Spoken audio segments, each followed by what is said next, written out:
Hey, everybody, this is Tom Sega from Duluth Pack, and this is the Leader of the Pack podcast. And I got to tell you, we have a special leader here today, and this guy is a leader of a large company. Jason Vanderbrink, president of ammunition at Vista Outdoor, and he oversees Federal, CCI, Spear, Remington, and Heavy Shot. What a huge title. Jason, welcome. Thanks, Tom. Good to be here and look forward to the podcast. Hear great things about it. We're going to have some fun, and JV has become a very good friend of mine, and so we're probably going to poke a little fun at each other, folks, today. But we really want to hear about you because you're in an industry that has absolutely had explosive growth, but we want to learn how you got to be at the helm of such a powerful company and how did this all come to be. But let's go, JV, all the way back to the very beginning, and where did you grow up and where did you go to school and how did you get to this from your schooling? Yeah, so certainly not the path that I had chosen. When I was in high school, I always wanted to be a United States Secret Service agent. So I grew up in a very small rural town in northern Michigan. It's called Pinnacle, Michigan, which, for the record, it's the cheese capital of Michigan. So that's the only thing we're known for. Right on the Saginaw Bay, so we do a lot of walleye and perch fishing there.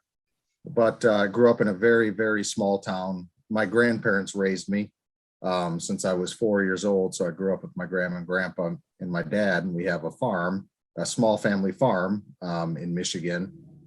I was just a hardworking farm kid and always had a love for the outdoors. I would much rather be outside than doing something inside. So whether it be squirrel hunting with my dad or rabbit hunting with my grandpa, cutting wood with my grandpa. I grew up, we still heat the house to this day on wood.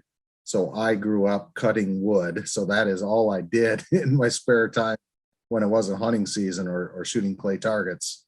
But anyway, fast forward to high school, always wanted to be a Secret Service agent. I just thought they were the elite of the law enforcement world. And when I graduated high school, I went to University of Wyoming for a year. And then moved back home. Grandpa was getting old, needed help there. So I went and graduated from a university called Saginaw Valley State University. It's about 25,000 kids now. And it's mainly a commuting school. It's not it's grown into a much larger university than when I was there. But it introduced me to the United States Secret Service in Saginaw, Michigan, which was a small office. There was about 6 Secret Service agents there. And the lead agent was a guy by the name of Jack Johnson. I'll never forget Jack. And it was during this would be in the year like 1996. I graduated high school in 1995. In 1996, no, excuse me, Tom, 1998, I would have done a 1-year internship with the Secret Service. And it was like a lifelong dream that I could be doing an internship with an agency that I just adored and I studied. My undergraduate, believe it or not, is not business. My undergraduate is criminal justice. So that's another weird turn. How do we get to where I am today? But anyway, I did a 1-year internship there, and President Clinton was president back then, and he flew into Detroit for a campaign stop one time. Got to see how the presidential duties are. And if you remember back in that time, inkjet printers were the big thing. So the Secret Service's main mission is not protecting the president. At the time, they were under the Department of Treasury. And the reason why the Secret Service came to existence was counterfeit money during Abraham Lincoln years, I believe. And anyway, so when you think of the Secret Service, you think of the guy guarding the president, which is the smallest of the small agents do that. 99% of their time is finding counterfeit money.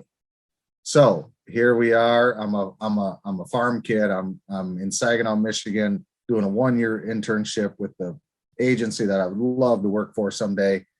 And all we were doing is looking at inkjet print counterfeit money. And I'm, oh, and it's, you know, it was really an eye opener. And thank God I did the internship, because I would have went in there thinking, I'm just going to go guard the president or the vice president or heads of state. And it wasn't that at all. I mean, I learned a ton from doing it. But the moral of the story is, if it wasn't for that internship, I would have probably be a Secret Service agent today, and it wouldn't have been what I was expected. So how I got into this side of the business is, at the same time I was working, because I had to pay my own way through college. All of my college, undergraduate and graduate degrees, I've had to pay for myself, which I love it. It lets you appreciate it more. But anyway, I worked for a big sporting goods store right on the Saginaw Bay in Linwood, Michigan, which is Frank's Great Outdoors. So Frank's is a big angling store and hunting store. So during high school, during college, I had to work full time just to pay for college, and I had to pay for our own car and I had to do all that fun stuff. But there was a guy by the name of Jerry Havel, who so happens to be, he's a grouse guide now up in northern Minnesota, which is Pine Ridge Grouse Camps. Okay. Jerry at the time was a Remington rep. And I just have had a passion for guns and ammo industry ever since I was a young man. I just enjoyed guns and ammo. And Jerry had come in there, and I've gotten to know Jerry because he'd come sell us all of the Remington products. And I was at the time a buyer for Frank's, and I got to know Jerry real well. And Jerry came in one day and said, hey, I'm getting ready to go. I'm going to go work for Federal, but there's going to be an opening for Remington. He said, I think you'd be a good salesman. So I put my name in the hat, and lo and behold, I'm a Remington salesman, right out of college. So, from there, it's just been it's literally one of these days, Tom, I'm going to write a book on the American dream, because I have lived the American dream. And from there, it's all of these opportunities that you have to take advantage of. You have to work hard. You have to be ethical. You got to be good. You got to be a good steward of conservation and all that good stuff to where I'm at today.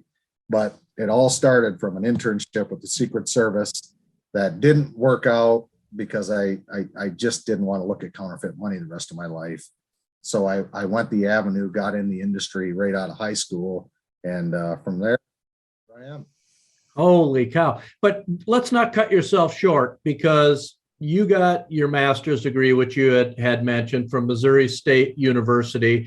And then you also went on and completed the University of Oxford Advanced Management Leadership Program in 2013. So, don't cut yourself short that you're just going to be, the regular old salesman. You've really advanced yourself and done a great job. So you go on with Big Green.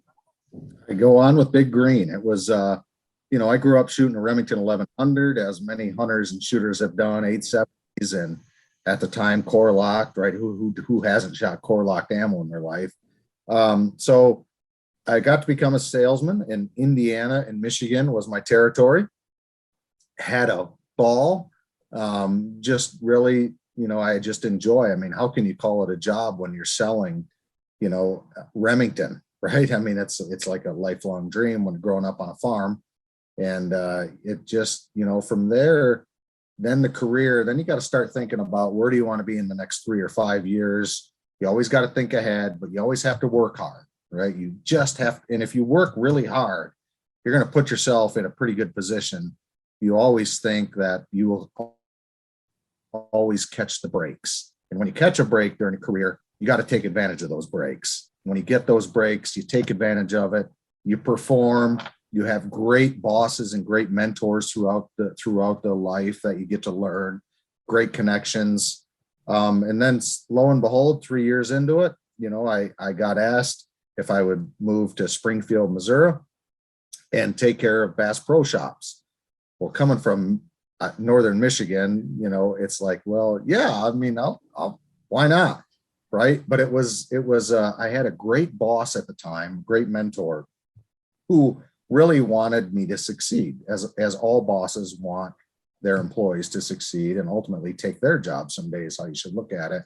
And I got to be on Bass Pro, and it was a huge account at the time, and it still is to this day, a great partner, great conservation partner, and just a great, great customer.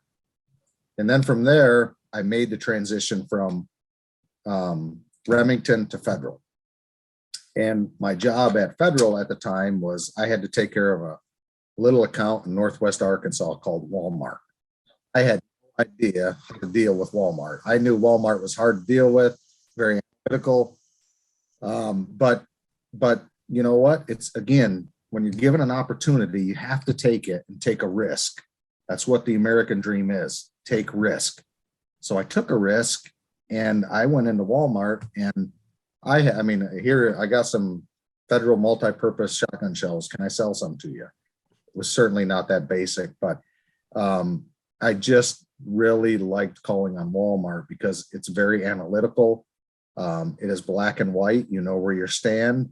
And it's the big leagues, right? At the time, Walmart was a huge customer. They still are to this day. But, you know, the moral of the story is at age 24, I was calling on a humongous account in the world, and an enormous amount of ammunition gets sold through Walmart, but I had no idea how to deal with it. So I just had to live and breathe Walmart. I had to figure out the metrics that the merchandisers are graded by, how sales per square inch is determined, how GEMROI is determined, how turns are determined. And what it did is not only open my eyes to selling to the most analytical company in the world, but it also just taught me the financial aspect of the business. You know, just because something gets put on a shelf, there is a pile of analytics that have to take place before that happens. So you have to do the buyer's job for themselves because they're so overwhelmed, so much work, so few resources. And it allowed me to look at not only analytics and financial supply chain, you know, it really was a graduate course that I lived and breathed every day. Master's degrees is one thing. I can tell you, calling on Walmart for 6 months, you'll learn more than grad school will ever teach you. You know, that's interesting because you hit on a couple things here. One is hard work, and I know you as a friend. You are one of the hardest workers that I've ever been around, and your successes throughout your whole career, we'll get into some more of those. Obviously, hard work. You need to be intelligent, but you also mentioned a couple times there, and I want to touch on it, is that you've had some really good bosses. And, you know, you are considered the boss at all of these ammunition companies. And, you know, at my companies, I'm the boss. And I hate that word, to be honest, but, Yeah. but somebody gets that title, and everyone wants to be the good boss. In your definition, what did you really learn, JV, from those good bosses that helped set you up for the additional and the rest of your career? So a good boss in my mind, and throughout I have a great boss today. Very fortunate to have a great boss today as well. A boss needs to be transparent. They need to be honest, and they also need to be a support mechanism, because most bosses generally have pretty good experience. That's why they get to their level. And you know, you just have to understand we're all going to make mistakes. And we all make mistakes in business. The key is learning from those mistakes, and most importantly, if you're going to fail really quickly, right? And so a lot of that is you know, you look throughout the years, it was just a communication, mentorship. You support, but you do what's right. And if you always do it right, and as the saying goes, Tom, one of my favorite sayings is, it is amazing what can get accomplished if you don't care who takes credit for it. And that absolutely holds in every aspect of life. Too many people want to get credit, right? Good things happen to good people. And if you don't care who gets credit for it, at the end of the day, ultimately everyone gets credit for it. And everyone gets to know really who really moves the needle, right?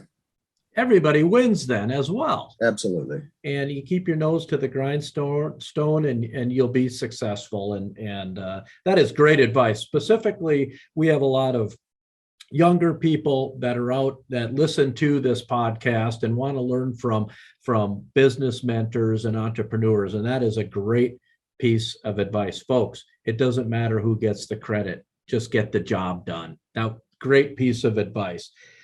So you're working for Federal, and Federal has been owned by several different companies. So this is prior to the Vista Outdoor days. Yeah, so Federal has been through several owners. We're in our 100th year next week, as a matter of fact.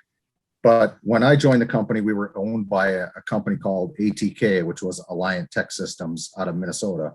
And ATK was a big aerospace and defense company that owned an ammo company because they had Alliant powder, honestly. So then ATK is this huge $4 billion company, buys an ammo company, and at the time was just a couple $100 million company. It wasn't, Federal wasn't nearly what it was today. And then ATK had spun us out, and I call us.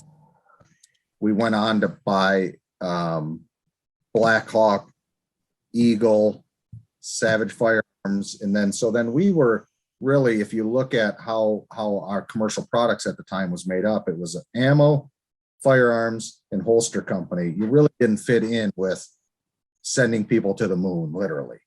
So we did a reverse Morris trust, and we separated ATK, if you will. The aerospace and defense business went one way as a publicly held company. Our companies, at the time, Savage, Black Hawk, Federal, CCI, Spear, in a state, then we formed our own publicly held company called Vista Outdoor. So Vista Outdoor is the commercial facing of what was spun out of a huge aerospace and defense company. So we both are publicly traded, and ATK no longer exists. They got sold again, gobbled up by a big behemoth. And Vista Outdoor has acquired a lot of brands since then. And, I think we have 39 major brands today. So the ammo segment is the biggest segment piece of it. But how Federal has went through the transitions all these years is still pretty fascinating. I've been with the company 18 years, I think, or 17 or 18. And we have been through so many transitions. It's just, it's the norm now, which is good, because you got to be flexible in business and you have to adapt. And we've done it. My whole career, I've been able to do it. So it's just kind of, if it was stagnant and in steady state, it would be kind of boring. For all the people that listen and they think, well, geez, you became the president and this happened really fast. We just heard you say we're at 17, 18 years now. So let's go back and talk about that progression, how that worked and how you worked your way up and obviously into many different leadership positions to set yourself up for this role. So let's go back, those years and talk about some of those positions and what you learned that you could parlay into the next role that you had within the company. Yeah. So from Walmart, I was successful on the Walmart account, because I lived and breathed it every day. I mean, that's all I studied. And at the same time, we had a boss that was very, very high on further education, as I am to this day. I think education is the best tool to advance a career if you use it right. So I went on to graduate school, got my master's degree, and then I got promoted from national account manager to regional manager. So I got to expand my territory instead of just Walmart. Then the territory became essentially the central United States. So and that encompassed not only Walmart, that encompassed, buy group dealers, independent dealers, distributors. So I got a larger aspect of how Federal at the time went to market, whether it be a mom and pop store to Walmart and everything in between. So that was a regional manager. And I did that job, I think, for like 3 or 4 years. And then I got to become director at Federal. And when we were director, the way we went to market is we split up retail and wholesale and independent dealers. So I was in charge, director of sales for all of retail, which at the time was, think of Cabela's, Bass Pro Shops, Walmart, Big Five, Dick's Sporting Goods, so then you got to really focus on the Walmart, learned me and prepared me for all of that analytical data that the big retailers use today. You have to justify the space because that space is really, really expensive. So when you're looking at your business, you own space on that shelf, but the space better perform to meet the financial metrics of whatever that account goes by. From there, I got promoted to vice president of retail sales for federal. So essentially the same job, just, more visibility to a CEO, more visibility to the greater, if you will, the greater good of the company. And then we went, then we formed Vista, and then Vista went on the acquisition mode. Bushnell was under our umbrella then. Then we went and bought Camelback. We went and bought Bell Giro helmets. So the way the company at the time was doing it was a more of a operating model versus a holding company model. So it's more centralized. So I was a senior vice president of sales for the whole company. So not only ammunition then, but also for Camelback, or also for Bell Giro and some of the outdoor brands on the outdoor product side of the business. And what that got me was experience. You got to get out of your comfort zone. I know ammo. I thought at the time, like I knew ammo, I could tell you the difference in calibers and ballistic coefficients and all that cool stuff that I lived and breathed for 20 years. But you have to get out of your comfort zone. Just another lesson that I sometimes painfully, we all want to just do what we know and not spread our wings, if you will. But that also got me visibility to the board of directors, because then I reported directly to the CEO, gets you board of directors, which being a publicly held company like we are, that is great experience. They don't teach you in graduate school. And then, at the corporate executive level, you can see what really churns a company on the financial side, whether it be, I can give you 1,000 examples there, but the analytics of a public company are different than a Duluth Pack, for instance. So it gave me a broad experience of really what runs the big machine, the big VSTO ticker. I was in charge of sales for all of it. So it certainly teed me up well for this job, which I think I've been in this job for almost 5 years now. And it allows you to have your own P&L, which is very big, so it's the way I look at my job today. It's 4,500 families count on me and our teams not to screw it up. Right. So it's the families that work for us and make ammunition every day.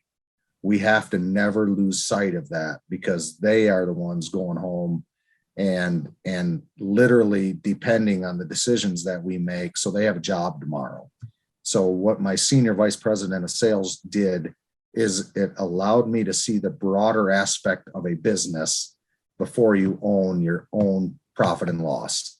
Right? When you own your own P&L, you look at everything. You look at absorption, you look at direct labor, you look at overhead, marketing, sales spend, Tom, you look at absolutely everything. But I think it's very, very important you never lose sight of the workers. Again, without us making ammunition every day, I don't have a job. And you can't lose sight of something that is maybe viewed as insignificant is very significant to the family. And I think that's just sometimes I think power, when power is good, but power can also lead to some stupid decisions. And you always have to be grounded in reality and grounded in there's 4,500 people who require me to make the right decisions so they have a job tomorrow. And that's just always been the way I've looked at business. It's the greater good. It's not me. You and I have had this conversation before, that those employees rely on us, but we rely on them just as much as they rely on us, because there is no job in your company or my company that is more important than the next job, because it takes every single person to make it happen. Absolutely. And I hope that the employees also understand how serious you take that, and business leaders do take that responsibility, that number one, they rely on us, but we rely on them. And because we maybe have a fancy title, doesn't make us any more important than anybody else in the whole organization. Absolutely. And you got to treat everyone the exact same. Jason, what are some of the goals moving forward for Vista Outdoor, specifically within your realm of what you do? And folks, today we are talking to Jason Vanderbrink, the president of ammunition at Vista Outdoor, and he is responsible for federal, CCI, Spear, Remington, and heavy shot. This is a huge job. What are some of the plans moving forward? Obviously, we'll get into in a minute the whole situation about this is your 100th anniversary. How cool is that to lead the company this year? But what are some of your goals moving forward? Our goals is always focus on the end consumer. So the not the customer that we sell to, but the user of our product. They always, Steve Jobs always said, you focus on the end and work backwards. So we do that as well. What can we make with our expertise that the end user is saying that we need to make, whether it be terminal ascent, which is the best hunting round made for rifle ammo, or TSS for turkey shell. And who would ever thought you can kill a turkey at 70 yards with TSS, right? I mean, so we focus steadfastly on the end user, and with our scale and expertise and our 4 manufacturing facilities, we can give the end user exactly what they need. And if the end user is happy, Tom, the company will flourish. If you run a disciplined company and the end user likes your product and is loyal to your product, you're in a pretty good spot. And that's all we focus on generally.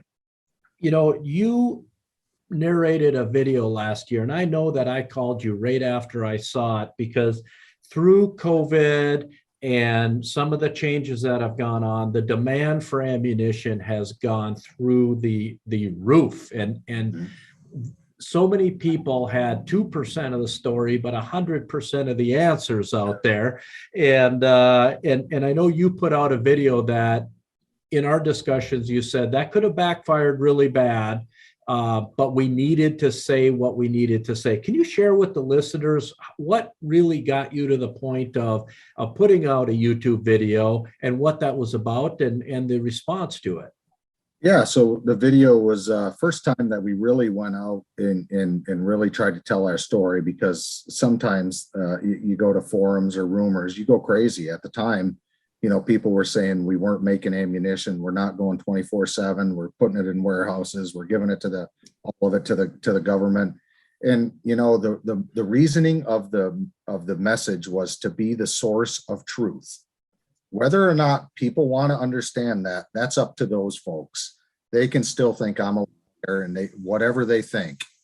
We had to get the message out that we're at 24/7. We're making more ammo than we've ever had. We're not giving it all to the government. We're not putting it in secret warehouses, because you had to watch the morale of the workforce, because they're working 12 hours a day, 15 hours a day, working all the overtime we can work. And people were just a lot of fallacies out there. So I just wanted to set the record straight that we're making everything we can. Anyone who's ran a factory knows we can't magically snap our fingers tomorrow and double our capacity. It doesn't happen that way. And it was, at the end of the day, it is literally as simple as we wanted to be the truth teller, and we wanted to own the message, because the messages that were out there were just 100% false. I think we got 2 million views, or over 2 million views on that one video now. And how was it received? You have a lot of views, but there was a lot of negativity, because me as a consumer, JV, I was going in the store and trying to buy some 12 gauge shells, and good luck with that, right? You couldn't find any, and I wanted to go shoot some sporting clays or whatnot. So what was the response from people after you gave that message? Yeah, so we do analytics on everything that we do. We're a really analytical company, what works, what doesn't work. We had over 90% positive. So the folks that really wanted to understand the truth or cared to understand the truth, they got the message. There's also a subset of listeners who still to this day don't believe we're making all the ammo we can. And you know what? Everyone can believe what they want to believe, Tom, and that's fine. We live in the best country in the world. I'm just telling you, we're telling the truth. We're making as we can. And that subset of people, I don't know what we can do to buy them.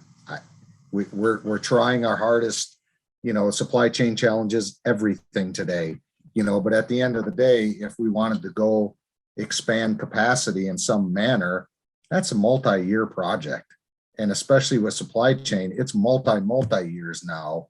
And you just have to, you have to weigh the gamble. Is the return on investment there?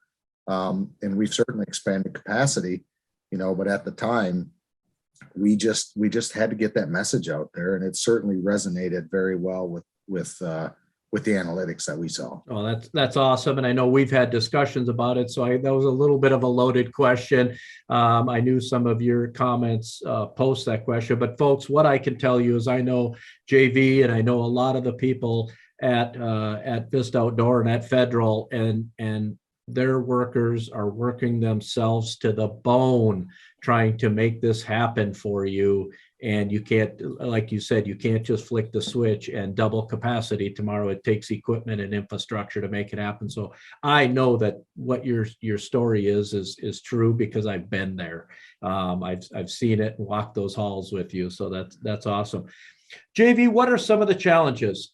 Obviously, you're at maximum capacity. Obviously, the need and the want for ammunition, and yes, a whole bunch of us are guilty of hoarding.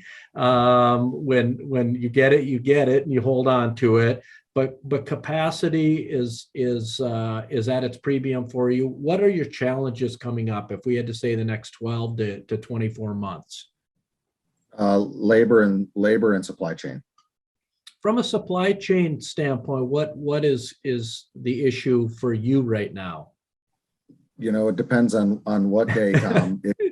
It could be something as minor as a chemical that is needed to wash brass. It could be something as major as a major component such as lead and brass. But the supply chain, as the world is undergoing, look at the semiconductor business. We're certainly no different. And the supply chain is just, the team has done a tremendous job keeping us going as long as they have.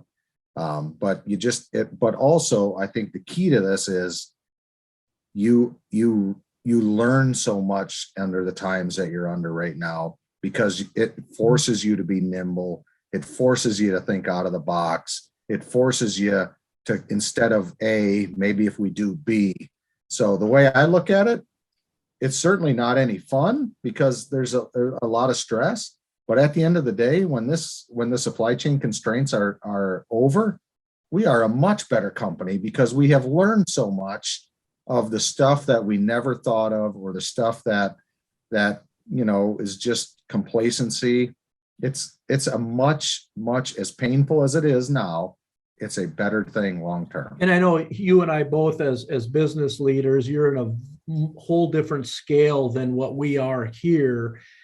But when times are good and you're pushed to the limits and capacity, we would much rather see this than scurrying, trying to find business and unearthing every stone that you turn over to sell them one more product, because we're at the point of, gosh, do we have to lay people off? So these are problems. Exactly. And I do want people to know that don't feel bad for us. They're stressful for you, and I know that they are, but you'd rather be in this position than what some others are today.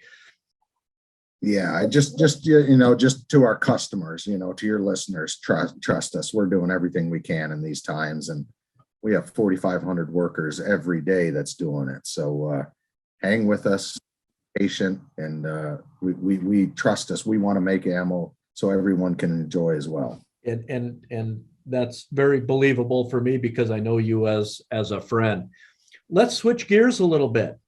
Let's talk about conservation. Your companies are huge in conservation. For our listeners, can you tell us some of the initiatives that you have in conservation? You're not just an ammunition manufacturer. You give back so much. Yeah, it's part of our DNA. We have to give back, and conservation is paramount because, listen, as hunters, we are the largest conservationists there are. You can look at many success stories like the wild turkey. You know, you can go on and on and on about hunters have saved conservation.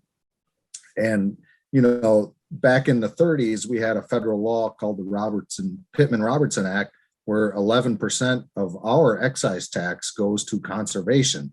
So when people say, well, hunters are just trophy hunters and they don't care about the game, it's absolutely wrong, because 11% of our money strictly goes back to conservation.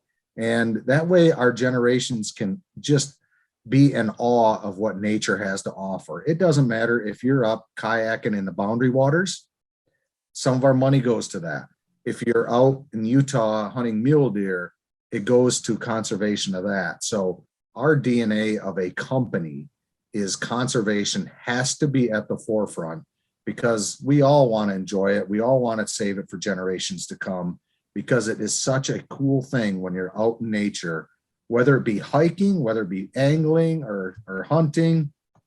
There is nothing better than being in nature and being out there and enjoying what this great country has to offer. And a lot of it is funded by shooters and hunters. No question whatsoever. And I know you guys have been at the forefront of it since day one.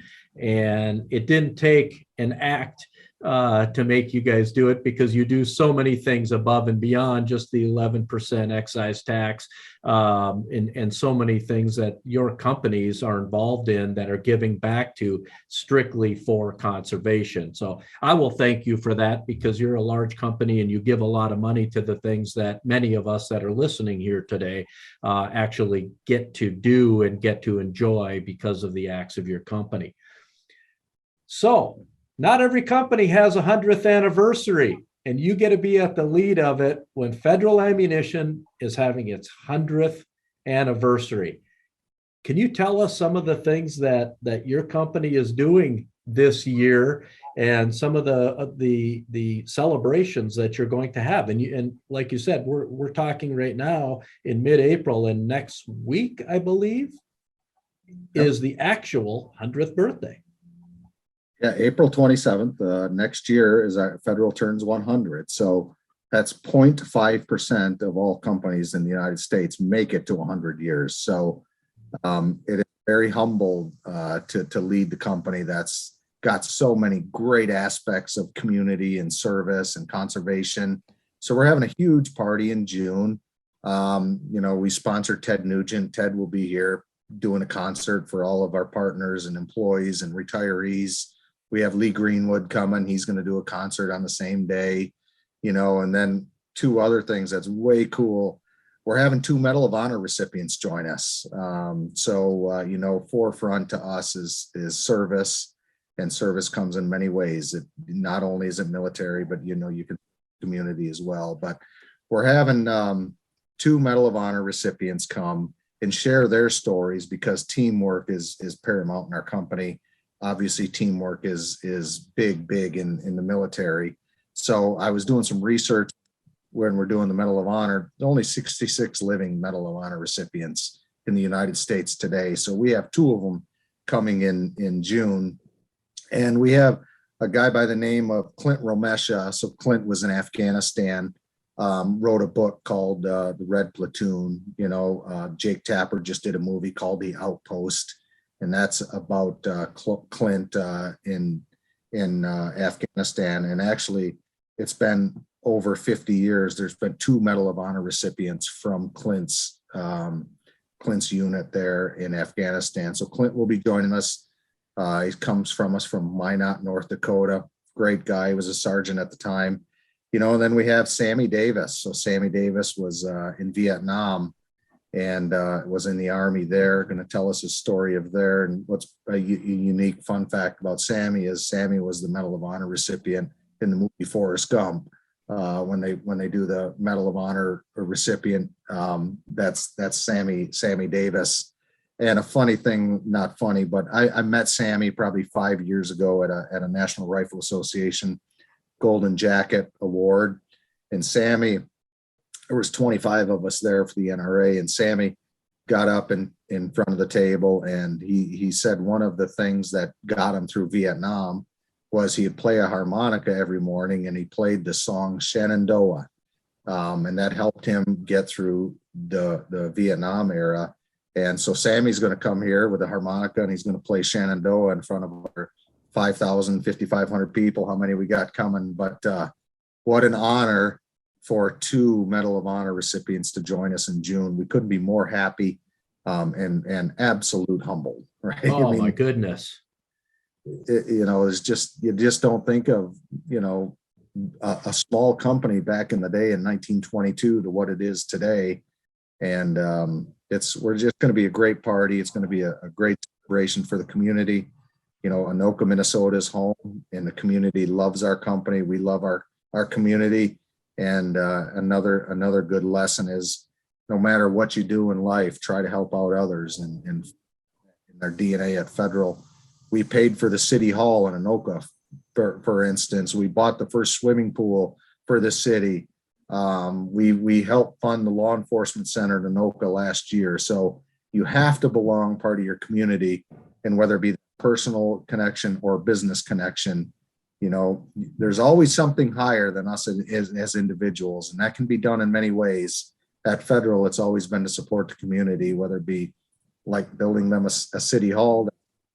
Tom, you look up the Anoka City Hall, it's shaped like a pistol, believe it or not, because Federal paid for it in the 40s. Well, I just learned about that this weekend, reading a book about it. So it's pretty cool, and all the giving back that you've done. We talked about the conservation and your community, and as you talk about that. So congratulations on the 100th anniversary. That's pretty stinking cool. And you said it's what? It's point what of companies? 0.5. 0.5% of companies that make it to 100 years in this country, and you're having your 100th year. That's pretty cool. You got a little bit to catch up to us. I got to poke a little fun. We're in our 140th year this year, so we got you by just a little. Yeah, that's awesome. I love it. Our party won't be nearly as big. I promise you, it won't be nearly as big. Yeah. Let's talk about some of the other giving back that you do as a leader of a company, and from the standpoint of the NSSF that you and I both know so well, which is the National Shooting Sports Foundation, is that you are on the board of governors. Can you tell us about your tenure there and a little bit about your involvement with NSSF? Yeah, so NSSF is the industry trade association for the firearms and ammunition side of the manufacturing. So they have a board of governors, and NSSF puts on the SHOT Show. So the SHOT Show is property of the NSSF. So it's an elected position. We're obviously a major player in the firearms and the ammunition space. So I've been elected. I think this is my 5th or 6th year I've been on the board there. And it's just part of, since we're a major player and we all care about the industry so much, we give time back to the industry. So we just do that. And, there's the NSSF does so much for our industry. It could be, they were really the critical functions, when COVID had the shutdowns. It was NSSF that really pushed have critical manufacturing. So sporting goods places, whether it be retailers or manufacturers, stayed open, weren't shut down. That really NSSF spearheaded that. They just do so much for the industry. When you think of gun locks. So people lock up their guns. We've given out 35 million gun locks in the United States. So everyone who owns a firearm has a responsibility to own it and learn the safety protocols of that firearm. So our industry is actually at the forefront of gun safety, and we fund it and we put our money where our mouth is. So everyone who wants a gun lock can get a gun lock for free. We donate a lot to suicide prevention because it's we care about all of our customers, and so we do partnerships with to help prevent suicide, because it's just still too many suicides in the United States. What can we do to help that? So we help fund that, and then we do so much on the legislative front. When we talked about the excise tax of Pittman-Robertson, NSSF led Congress to change that states can now use those funds to build gun ranges. What's our biggest problem today? I want to go shoot, but I don't have a place to go shoot. So now states can use the matching funds to go build gun ranges so the public can have more access to shooting ranges. That's all 100% done by the National Shooting Sports Foundation.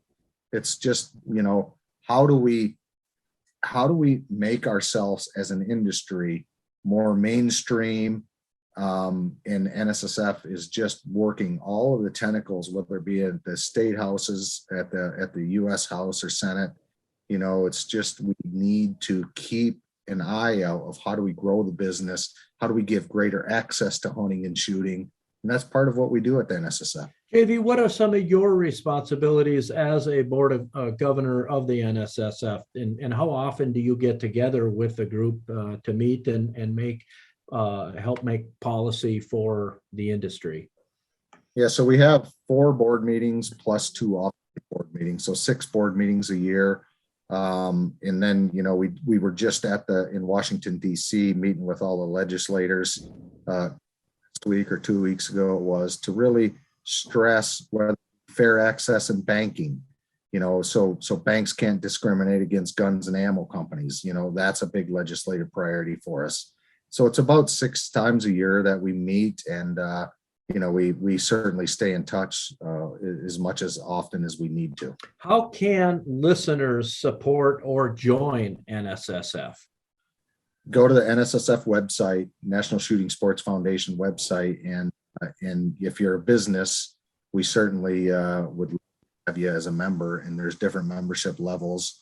Or if you just want to do a cash donation to the NSSF, or you could do it for a political action committee, they have their own pack, or just to help out, because it's such a great organization that's runs much, much deeper than just representing guns and ammo company. I mean, they really touch a lot of aspects of hunting and shooting. One of the things that a lot of people don't know is that sporting clay and trap shooting in high schools is the fastest growing sport in the United States of America. I know you're involved in it. Can you tell us the involvement that Federal and Vista Outdoor has with this and the kids, because it's a very safe sport? It is the safest sport, Tom, for high school and college. That is not Jason talking. That's a fact. It's also the fastest growing, as you pointed out. But I challenge you to go to a high school that has a trap league today, and there's not a waiting list to get on that trap league. So people are learning. They want to be outside. Trap shooting is fun. It's interactive. It gets them away from the video games. So Federal supports that. So we allow teams to buy ammunition directly from us. That way they don't, when season is here, as it is now, I don't know if spring's ever going to come in Minnesota anyway. But if that way, when the season comes, they have ammunition for the team, and we support that directly by those teams buying ammunition directly from us. So we don't have to worry about in 10 years that there's no kids shooting trap. We think it's part of our DNA of giving the trap teams the tools so they continue to grow. Most importantly, so they understand the outdoors and they'll be here customers forever, whether it be from us or from someone else. Just get outside and enjoy what we have to offer. Hallelujah. I'll tell you what, that's the next generation, and that's the future of sports that we love so much, and a safe sport, like you said. the safest of all the sports. People don't blow a lot of knees out and No. shoulders out when you're trap shooting. So let's talk about you personally a little bit. We're going to go a little bit personal on you, and you obviously you're in the hunting realm, and tell us what your favorite hunting experience has been. Oh boy, good question. My favorite hunting experience is taking my daughter turkey hunting every year, without question. She'll be 10 next month. And I can guarantee you when we see a gobbler coming in the decoy, that daddy is more nervous than Grace. So without question, Grace turkey hunting. Personally, I love sheep hunting. I think hunting in Mongolia this last year was probably one of the coolest experiences I've ever done. It's just a unique culture, hunting with the nomads, hunting when you look at the Argalis over there, they were almost extinct. They protected. Hunters go there. The local communities get the money from the hunters. So now the populations of the game are flourishing because there's a value now on that animal. When there's a value on an animal, no poacher's going to do that. They're going to police themselves. So you can look at elk in Africa. You can look at many, many different examples. If the animal has a value, locals don't poach it because they want the money from it. So hunters bring that in, and then they're going to go harvest an animal, a mature animal that is probably kicked out of the herd, that is past its prime, and it brings in all of the money to the local communities. And guess what happens? The game flourishes because the natives protect it. So people need to understand that about hunting. It's the hunters who protect the game, and the locals get the resources from it, and it's a win-win. That's a hard argument at times, but it is a true statement, and the data just proves it. And like you said, you're data driven. I know you are, and what you just said there very much is meaningful information. You work for an ammunition company, so you get to shoot a lot. Have you ever missed? I've missed more than most people have. So, I always hear about the person shooting a deer with a 6.5 Creedmoor running across the field at 500 yards. I'm like, this deer standing at 50 yards. So I must be just a bad shot. But if you have hunted a little bit, you miss. Anyone who hasn't missed, I certainly have. I'll leave it at that. I can tell you last year, I also went old school. I sent you a picture of this. I took out my old 30-30 that I purchased, no scope on it. It's a peep sight that I purchased with paper route money over 40 years ago, and shot a deer this year with federal ammo. That's good. 30, I would hope it's either got to be federal or Remington. It was federal. And this came up, and I took a note here as you were talking there, that the very first place that I applied for a job when I graduated college was at federal. No kidding. It was, and I did not get hired. And so my whole career took a different path. Luckily for you, I guess. I would have been thrown out long ago. So, Jason, we have a segment on every one of our podcasts that we call the Packed Question segment. And this is just kind of rapid fire, and it's all about you. If you could choose from one person in history to sit down and have dinner with, who would it be and why? Ronald Reagan, without question. I idolize Ronald Reagan, his policies, his communication skills. Without question, I think it would be Ronald Reagan. What question would you first want to ask him? Was it a hard decision to fire the air traffic controllers right after you got elected? Ooh, that had to be. That was a very tumultuous times. Exactly. Wow. Yes. What is the best piece of life or professional advice that you have ever received? Work hard and good things will happen to you. Boy, I'll tell you, we hear that from more business leaders that one piece of advice that they were given from somebody that all sums it up is that you have to just work hard every day. Yep. Wow. Yep. It's just a common theme on leaders like yourself. What is your single personal, professional accomplishment? Personal, professional accomplishment. Winning the debate at the University of Oxford. You know, Oxford, the university has never had a test. They debate everything. So you debate your professors, and I won the debate, and that's probably it. It's a neat fun bit of info. Can you share with us what that debate was about? It was about immigration.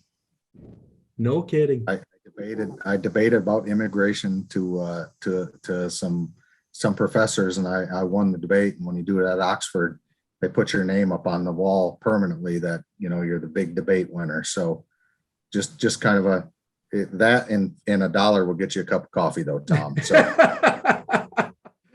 And JV, what's your favorite movie? Favorite, Forrest Gump. And you've probably watched it on a lot of plane rides. That's right. Yeah. It's Forrest Gump. I don't know why. It just kind of gives you don't have to worry about everything. And Tom Hanks was it's just a cool story. Certainly that would be it. Good lighthearted movie. Yep. JV, can you give us the handles? So if people want to learn more about Vista Outdoor, all of the brands under the Vista umbrella, can you give us the handles from the website to the social handles?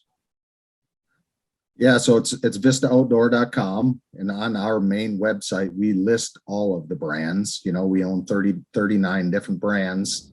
You know, what we're under is CCI Ammunition, Federal Cartridge Company, Remington Ammunition, Spear Ammunition, Heavy Shot Ammunition, can all be found on the Vista Outdoor website, or just Googling the brand names. You know, Vista is essentially it's a holding company. It's a family of brands. So the brands really have their own DNA. So on the ammo side, every brand has their own website. What'd you think of the book the team put together? Pretty damn cool, wasn't it? So Vista put together a book for the 100th anniversary of Federal. Jason sent me a copy of it. I sat down and I read it cover to cover. Your team did an absolutely amazing job. I read it cover to cover. I learned about, you know, the Fauché Tower, and I didn't realize they were driving back and forth and they were running the paychecks to everybody. It was amazing. It was a great book. So thank you very much for that. Yeah. It's an awesome job. No, it's an awesome job. Jason, thank you for being here. Folks, today, our special guest, and I have learned so much from this guy, and he's such a good friend, is Jason Vanderbrink, the president of ammunition at Vista Outdoor. Jason, thanks so much for being here. Thanks, Tom. It was fun, and let's go kill a turkey this spring, okay? And folks, until next time, unplug from the indoors and recharge in the outdoors. Doors.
Hey, everybody, this is Tom Sega with Duluth Pack, and this is the Duluth Pack podcast, Leader of the Pack.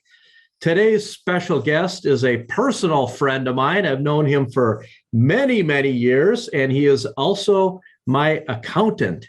His name is Jim Hacking. He owns James Hacking and Associates, CPA. Welcome, Jim. Thanks, Tom. It's great to be here. It's been a while, but great to be back live and having a good conversation at an appropriate time. Well, I'll tell you what, we certainly hope that you educate some people today and teach some people a little bit about what they can do to prepare for their own personal taxes. But before we do that, Jim, let's go way back and tell us where are you from? Where did you go to high school? Where did you go to college? And at what point did you realize I want to be an accountant?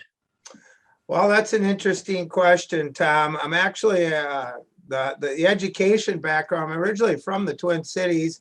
I went to St. Thomas Academy and then the College of St. Thomas. Graduated from there in 1981 with an accounting degree. Cute little anecdote on that is it's now the University of St. Thomas. And when I graduated in 81, the tuition was $3,250, but when you change the name to University of St. Thomas, it's now $50,000 a year to go there. And I'll guarantee you the accounting degree is no better than it was in 1981. So we won't go any further with that, but figure that one out. College versus university, $3,250 versus 50 grand a day. And that's just to go to the school. Jim, aren't you glad that your kids and my kids are all done with college? Well, one of them's still working, but we put a cap on it. University of Minnesota, Duluth, you can live at home, laundry will be done, and meals will be provided. The day you tell us you're not going to college, hit the bricks, get out and get a job. Of course, you don't hear that very often anymore, but I was brought up old school by my parents. Well, you know what? That sometimes that doesn't hurt the kids at all. You got your accounting degree, and then what was your first job? Well, so then I went to work right away, graduated May of 81, and then in June of 81, thanks to the God, he guided me, and I ended up getting my first job with a small CPA firm in St. Paul, Minnesota, called Mort Compson and Company, and I worked there for 2.5 years, and I literally learned how to do everything from A to Z.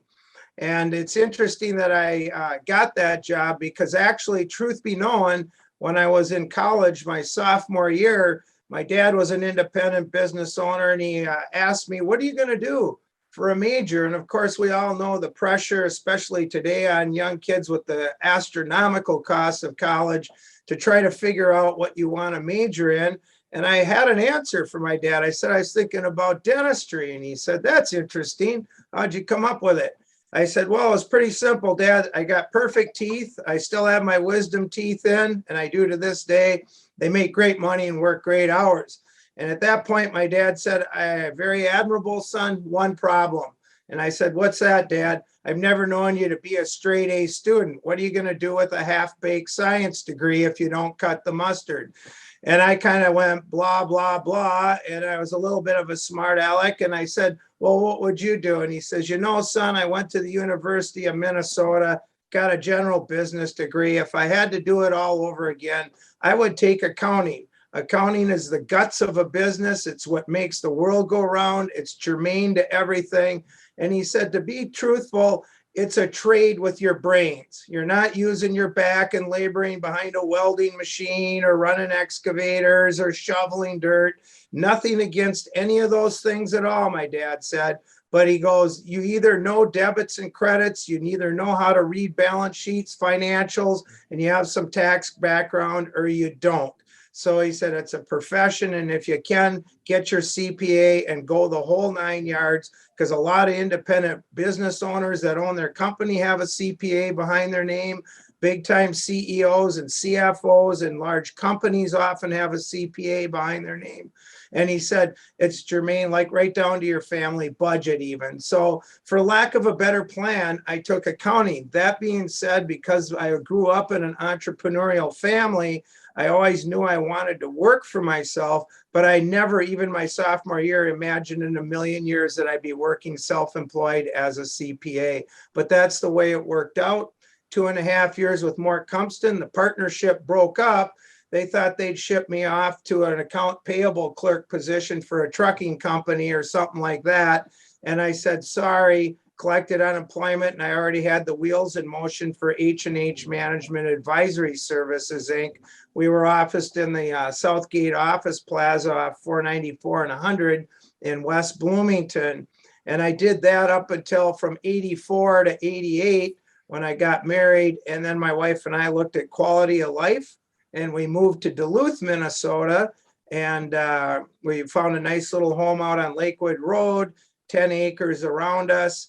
At that time, 100 grand would be FHA. And we actually found a house up here. That'd buy you a 2 or 3 bedroom rambler in the cities, 30-year-old house, East Bloomington, Richfield, South Minneapolis, neighbors on top of you and airplanes overhead. And I said, for that kind of money, I would be able to shoot a gun off my deck and run a snowmobile in my backyard, hoot and holler and have dogs barking. And so we just simply moved to Duluth for my quality of life, quality choice, and we've never looked back. This is a phenomenal community, even today, to raise a family. Education's top drawer. People are friendly, people are willing to talk to you, and it's a relaxed atmosphere. So beautiful place. And shortly after I moved up here, I got a job with a firm, a job, lasted 6 months. April 15th, they said, it's not working out. We are supposed to get a pay raise, and they let me go. So I came home with hat in hand to my wife at the time, Deb. And I said, I lost my job today, and much to her utmost respect for her, she had no idea how much it meant to me. And I didn't realize it till many years later. She actually respected me and said, what are you going to do? And I said, I don't think it's any better with any other firm. I want to start my own practice. And she said, I'm 110% behind you. What I know you can do it. I know you won't be able to look yourself in the mirror if you don't try. And I knew 0 people in this town when I started, Tom. 0 people, and built this practice from ground zero, but not without a lot of help. Good people like you, working hard, and a lot of the grace of the Lord, definitely. Jim, you started your business 38 years ago. What early on were the biggest challenges that you had as, number one, you're an entrepreneur. You're starting your own business. So this isn't purchasing a business that's existing. You're starting at grassroots, and this is your first time doing it, and then in the accounting field. So take those 4 things. What were your biggest challenges early on? The biggest challenge coming into a community like Duluth, Minnesota, was to get connected. Luckily, I have a personality that's not typical of accountants. Most people say, Jim, I can't even believe you're a CPA or an accountant. And that's because I tell them, I said, well, I listened to my dad back in the day as I shared the story about dentistry not working out for me. And so consequently, I had to think long and hard about how to get connected. And I had a couple of good fortunes. I did hire a marketing company. They weren't all that more bright than I am, to be honest, about marketing, but they had a few good ideas. And I ended up doing some advertising in the newspaper. I had a couple of ads that really reached out to people, offering their biggest help was they said, you got to offer 25% off. In order to be able to get people to act on a coupon, 25% is the number. So we created some ads. I did most of the work on the jingle or the lead in to get people's attention. They helped fine tune it, but the 25% off was huge. And I put a coupon in the paper, and that worked tremendously. At the same time, KDL radio, I was blessed and lucky. Michael Langevin came in. He was the operations director back in the day, and I was doing taxes for him. And he looks at me and he says, Hacking, he says, I'm thinking we might like to try you out on the radio. And I said, well, what do you mean? He goes, have you ever been on the radio? I said, no. And he says, well, you got the personality, he says, and you got the knowledge. He says, I'd like to have you come in and we'll do a little tax call-in show. And he says, you can come and share some tax information with people. We'll have people call in and we'll see how it goes. But he said, I'm going to warn you, We did this a couple of years ago with the CPA and it failed miserably. The guy couldn't talk his way out of a paper box. He was boring as all get out, and he rambled on and he talked over everybody's head. But he says, don't be scared. I think you can do it. So the first year we did 2 or 3 radio shows. I got back from them. They liked it. I did okay. And then the second year, I got a call from Lange, and he talked to actually your dad, Gunner. And he said, yeah, Gunner's the operations director. We're happy with hacking. And Lange says, we're so happy with you, Jim. We want to make a regularly scheduled show, and we are going to benchmark the fact we're doing it. So there's a term. I go, well, Michael, what's benchmark mean? And he goes, it means we're going to tell our listeners ahead of time, be sure and tune in at Tuesday at 9 a.m. because Jim Hacking, certified public accountant, the tax man, is going to be here to answer your questions. Well, that was huge in helping to get my name out there and to grow my business, because now I had what I would call 2 prongs of a 3-prong marketing attack that is genius. And Lange was brilliant on this. He says, you're not paying for the show. Back then when KDL was the information station, as you well know, and they were a community service provider. They wanted to have top talent, local programming. Unfortunately, over the years, they've moved away from that. It's a lot of the canned programming. We don't have the old local talents like Lou Campbell was on with the Antique Show, and Rhonda Grusendorf with some of the flowers. I think all that remains now is Jordan is great with Fishing Frenzy, and you got Bobble, and the Plant Dude is still around forever. But other than that, but back then it was huge. And so what ended up happening was I was on the radio, I had my ad going, and then I had done some work for customers. So now if somebody saw the ad in the paper, all of a sudden, and it takes 2 things to get people to move. I found very effectively get people to move. And when they see your ad in the paper and then they heard me on the radio, they're picking up the phone.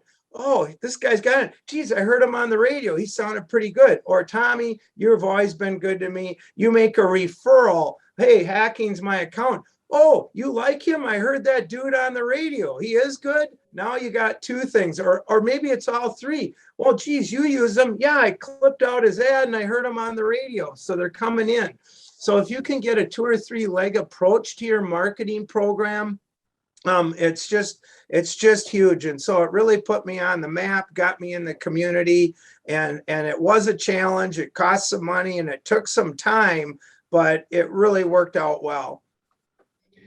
Jim, back when you were on the radio show, what were some, and it was a call-in show, what were some of the questions that you would see as repeating questions over and over that your clientele was most interested in their own personal taxes?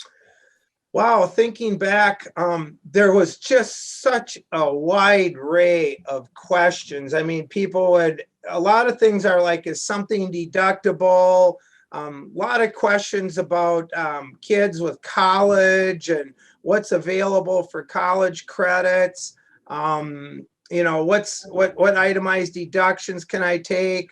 A lot of times talking about potential tax brackets for people, what deductions mean to them. A lot of times, a lot of questions about, should I accelerate income or defer income? That's always a year-end planning issue.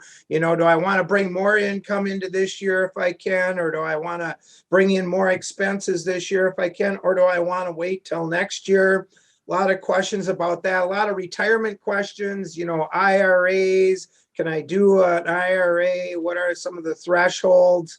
But just a real array of things. I mean, back then you used to be able to take unreimbursed employee expenses. Trump eliminated that with his tax law changes. But you know, guys, a lot of guys are truckers or contractors. Can I write off my mileage? Can I write off my Carhartts, work boots, that type of stuff? That, of course, is all gone for W-2 employees under the current tax code. But just, yeah, a real wide array. Most of the questions I could field. One of the reasons the radio was so pleased is because if somebody had a really deep question, I'd say, you know what, Tom, that's too much to answer right now on the radio. Give my office a call and we'll follow up with you at no charge. And we actually did that. I mean, people would call in and I'd follow up off the radio because you're going to lose people. You know, it's like it's specialized and it's just not germane to the public. And then in the end, I would never advertise myself, but Kerry Rod or Jordan or Cadigan, they'd go, hey, where can our listeners get a hold of you, Jim? They would ask me, and I'd say 727-6887, call. There's no charge for a quick question. We're here to support the community. So our community support reached far beyond, and we even did jointly. I would do an open house every year in February. Kirk Halderson's an investment advisor that offices with us, and we would shut down for 2 days right in the first week of February and have an open house for people to come, see our offices, ask questions. We'd have free back massages. We take the stress out of the tax season was the theory. We'd have free back massages. We'd have all kinds of hors d'oeuvres, pop, some beer and wine on hand. And we'd bring in an attorney. We'd have an investment advisor and an insurance person here. So people could ask questions and stuff. And KDL was part of that, you know, through the radio. We'd have it on our flyer, you know, as a kind of a sponsor, so to speak. And they would put it out on the radio for us for free too back then and say, everybody wants to go, you know, community service. Jim's offering an open house, which went over really well in the town. You know, you were talking about the massages when people would come in, and I was waiting for you to say that there was a beer or a whiskey there because, you know, when I leave my accountant's office, oh, geez, Jim, that is your office.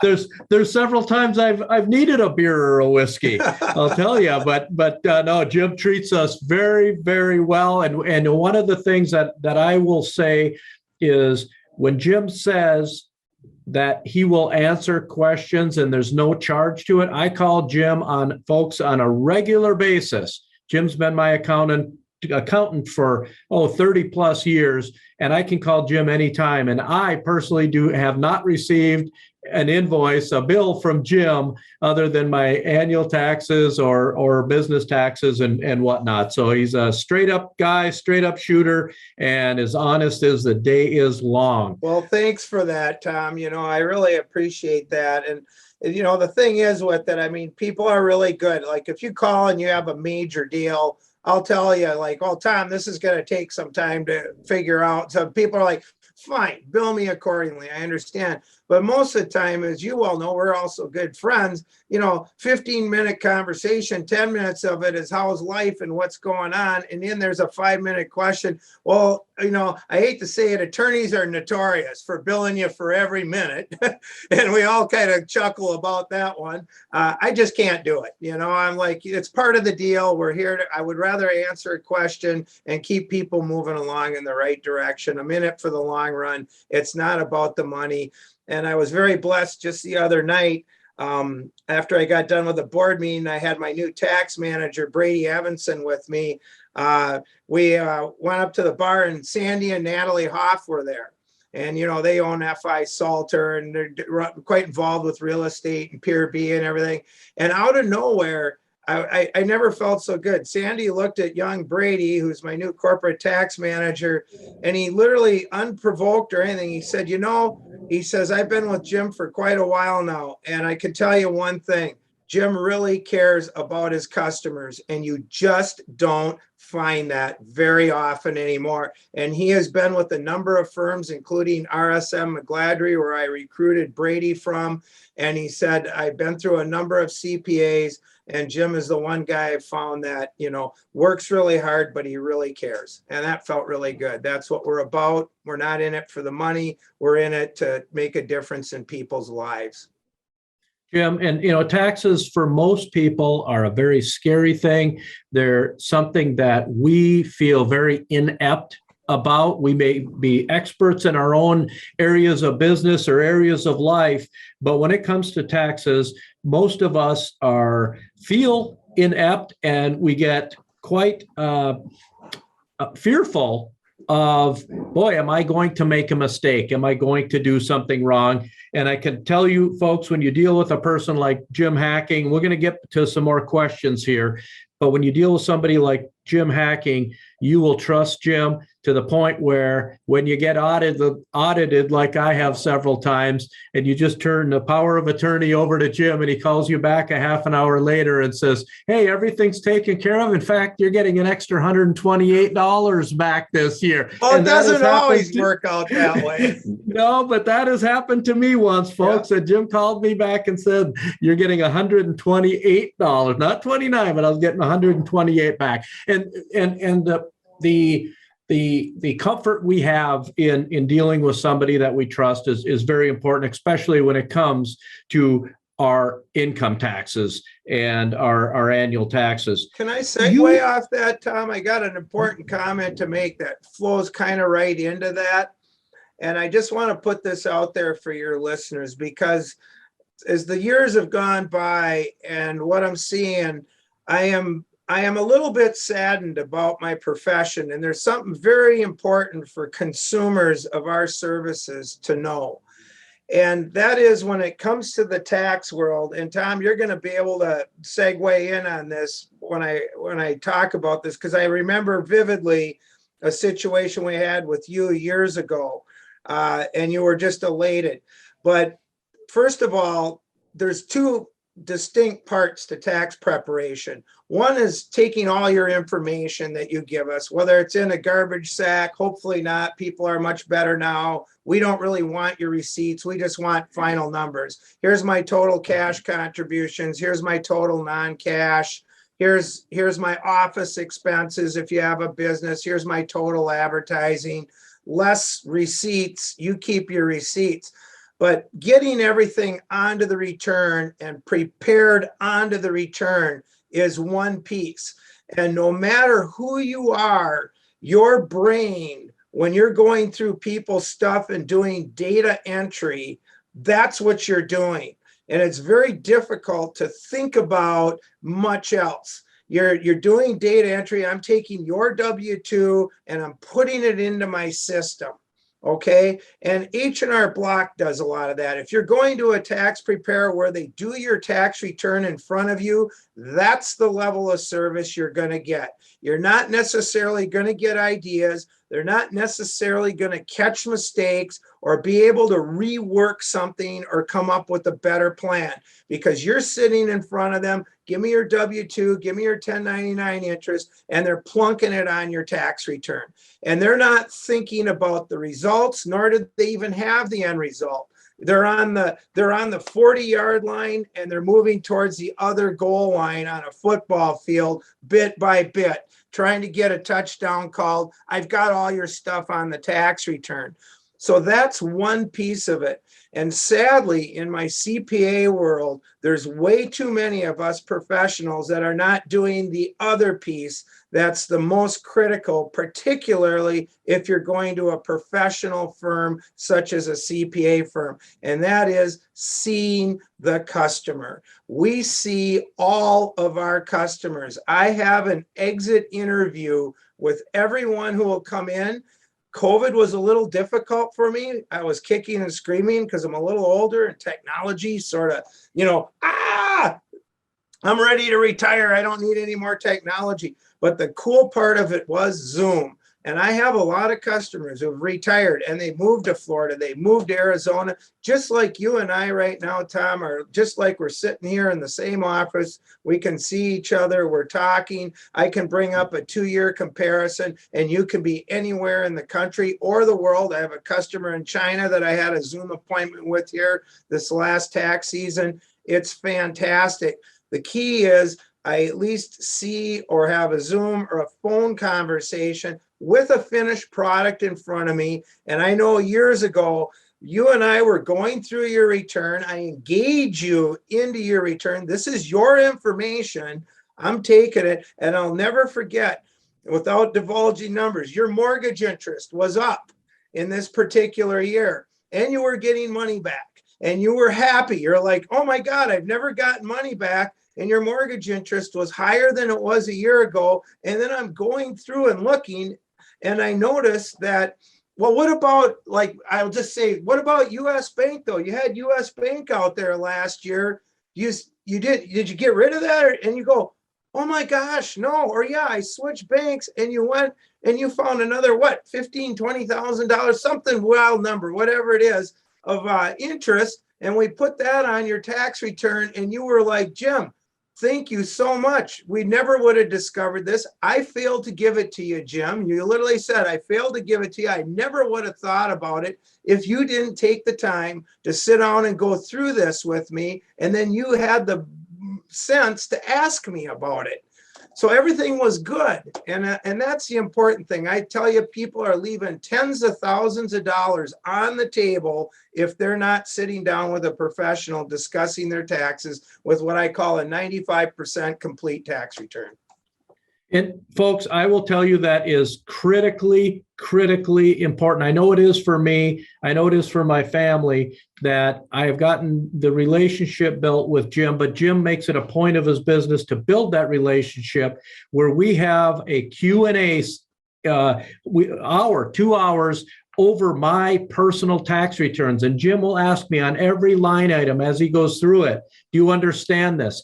Do you agree with this? Does this make sense to you? And that's how you unearth these nuggets that are out there that the tax laws say, yes, you can take that, or no, you cannot take that. And I asked Jim a lot of questions, folks, where he's like, no, Tom, you cannot do that. I wouldn't know that if I didn't go to a professional like you, Jim. And it's even reached into, I remember one year too, Tommy, you had a K1. I didn't prepare the K1 from a flow through company, had nothing to do with it, but I'm looking at it, scratching my head, and I go, hey, don't you guys do this? It had something to do with some domestic production credit or something. And you went, well, yeah. And I go, there's nothing on it. And you had to go back to your people and their accountant, and you got a corrected K1 that saved you money just by me looking at something that was prepared by somebody else, not required of me, not even in the realm of necessarily what I'm doing, but because I was paying attention and kind of looking at it and then thinking about it. And then suddenly I came up with a deduction that wasn't my responsibility or yours, but was the responsibility of another firm for a business you were involved with. And you got a corrected K1 and you got a bunch of money back. And I think we even amended a year or two. As a result, it was missed for a couple of years. You are correct. Folks, we're going to switch gears just a slight bit here. We're not going to talk about my taxes anymore. Well, they're good examples, though. It just happened to work out. They're beautiful examples, and that's why I give your name out to everybody I know, Jim. But what would you say for the general population out there on what do they need to be doing to prepare for their taxes? Well, the big thing this year, and so far it's gone really relatively well, is be sure and get your letters. And I believe the government's done a relatively good job of what we've seen so far. Did you get your economic stimulus checks last year? $1,400 per head. That was for husband, wife each, and your kid. And even if you were taking a college kid under age 24 as a dependent, you should have gotten $1,400 a head. So make sure that you have your letters, or you go back and look. And then if you didn't qualify for some reason, make sure you notate that to your accountant so they can look to see if you do qualify on your 2021 return. So those economic stimulus checks were designed to get them in your hands early. It's an actual tax credit that exists on your 2021 tax return. And if you didn't get all the money, you may qualify when they do your 2021 return, and you'll get the refund then. If for some reason you got those checks and then in 2021 your income was too high and you don't qualify, you do not have to pay it back. So it's money from heaven on stimulus checks. But there's another one that came out that's caused some consternation for people, and it's called the Early Child Tax Credit Advance. And starting in July, people were beginning to get $300 a month for a kid put in to their checking account automatically. Now, this was the craziest thing I've ever seen, because they just did it. You actually had to, with some consternation, go online and opt out of this. If you didn't want the money coming in, which we recommended to our customers, do not take the money early. Wait and see when we do your tax return. Nobody ever complains about getting $3,000 extra back as a tax credit that's refundable. But that particular credit, if you got money early and your income for some reason was too high in 2021, you would have to pay it back. So that one wasn't as good of an answer. So far, I haven't had anybody have to pay it back. A lot of people did call and tell them, shut this thing off. I don't want it. But they are sending out letters. And what they're doing is they're splitting it between husband and wife. So when you get your economic stimulus letter, it may say 1,400, and then they'll give your kids, they'll split your kids' economic stimulus, 700. So they'll look at 2,100 each. That's the economic stimulus.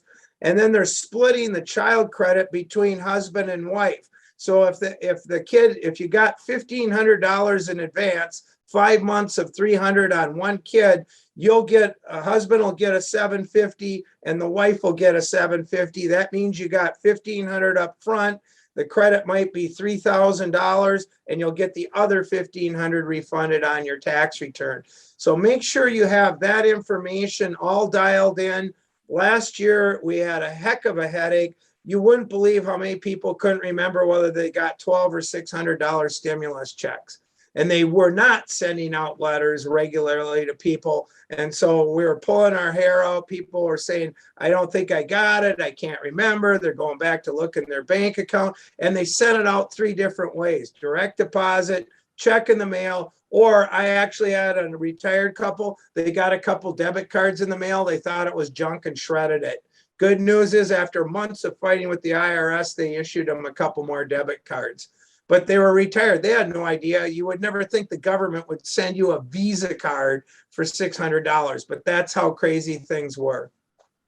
And obviously, have your W-2s. Oh, yeah.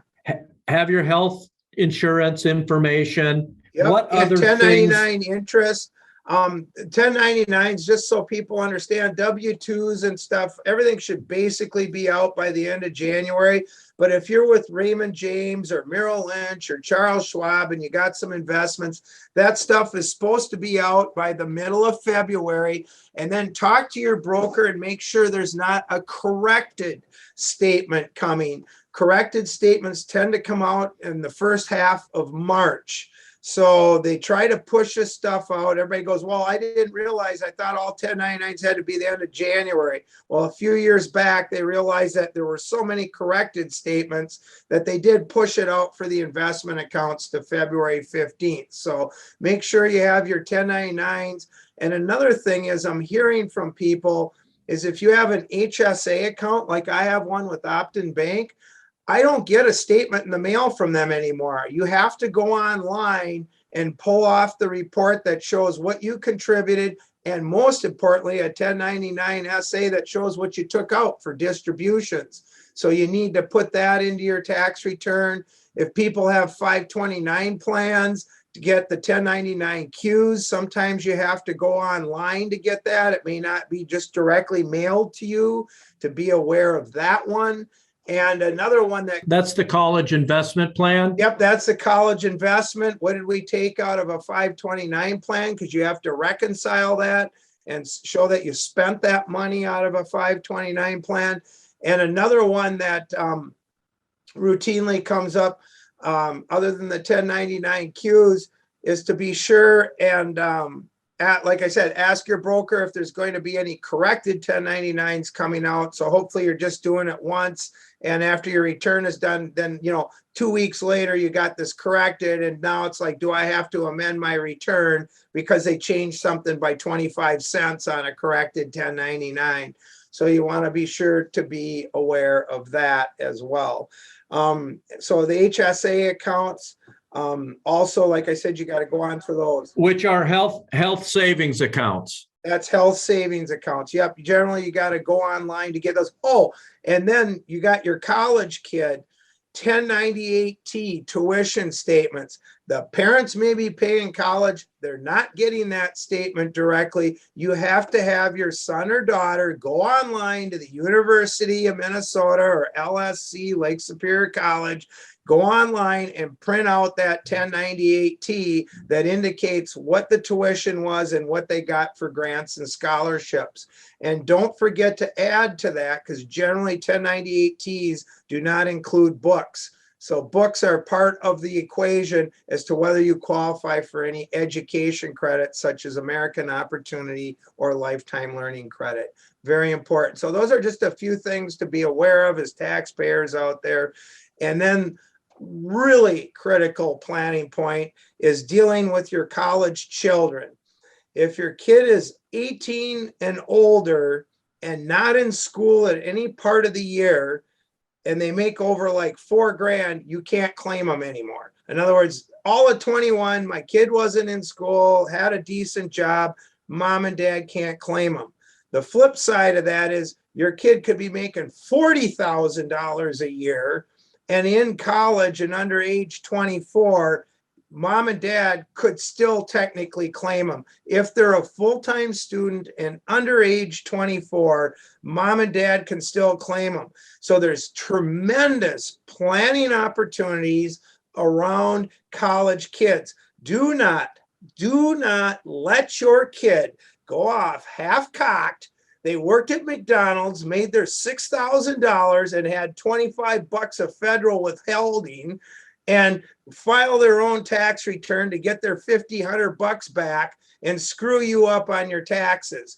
Just say, time out, we need to talk to our accountant. And what's really wild is last year and this year, we may want to cut some kids loose. There's an economic stimulus check sitting out there. And if a kid made enough money and parents aren't really benefiting on their return, it might make sense to cut that kid loose, and they're going to pick up a $1,400 stimulus check, and it makes no difference to mom and dad on their taxes. So there's just the key takeaway is kids in college, you should probably be talking to an advisor who knows taxation and look at the balance between the kid's income, what the tuition is, what the parents have going on, and who qualifies for what, and which way is the best way to go.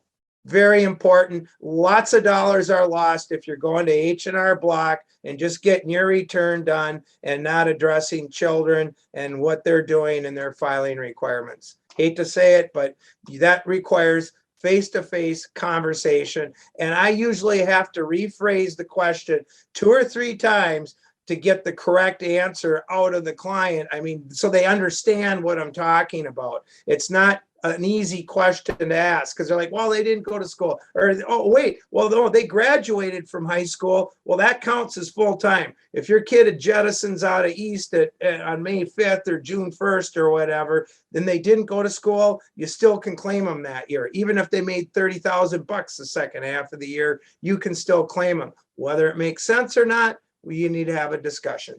Tell us about the continuing education courses that you and your staff have to take every year to keep up on all these tax laws. Well, we have to take 40 hours a year as CPAs. That's required. And in our firm, it's mostly all in taxation, very different areas. Sometimes we're into estate or trusts, individual taxation, corporate taxation. And then, of course, CPAs, apparently somehow there was questions of whether we're ethical or not. Maybe that goes back to the days of Arthur Anderson and company, but every 3 years we're required to have 8 hours of ethics to make sure that we know what's ethical. So that's good. And that has to be part of that 120 hours every 3 years. You have to have 8 hours of ethics as a CPA.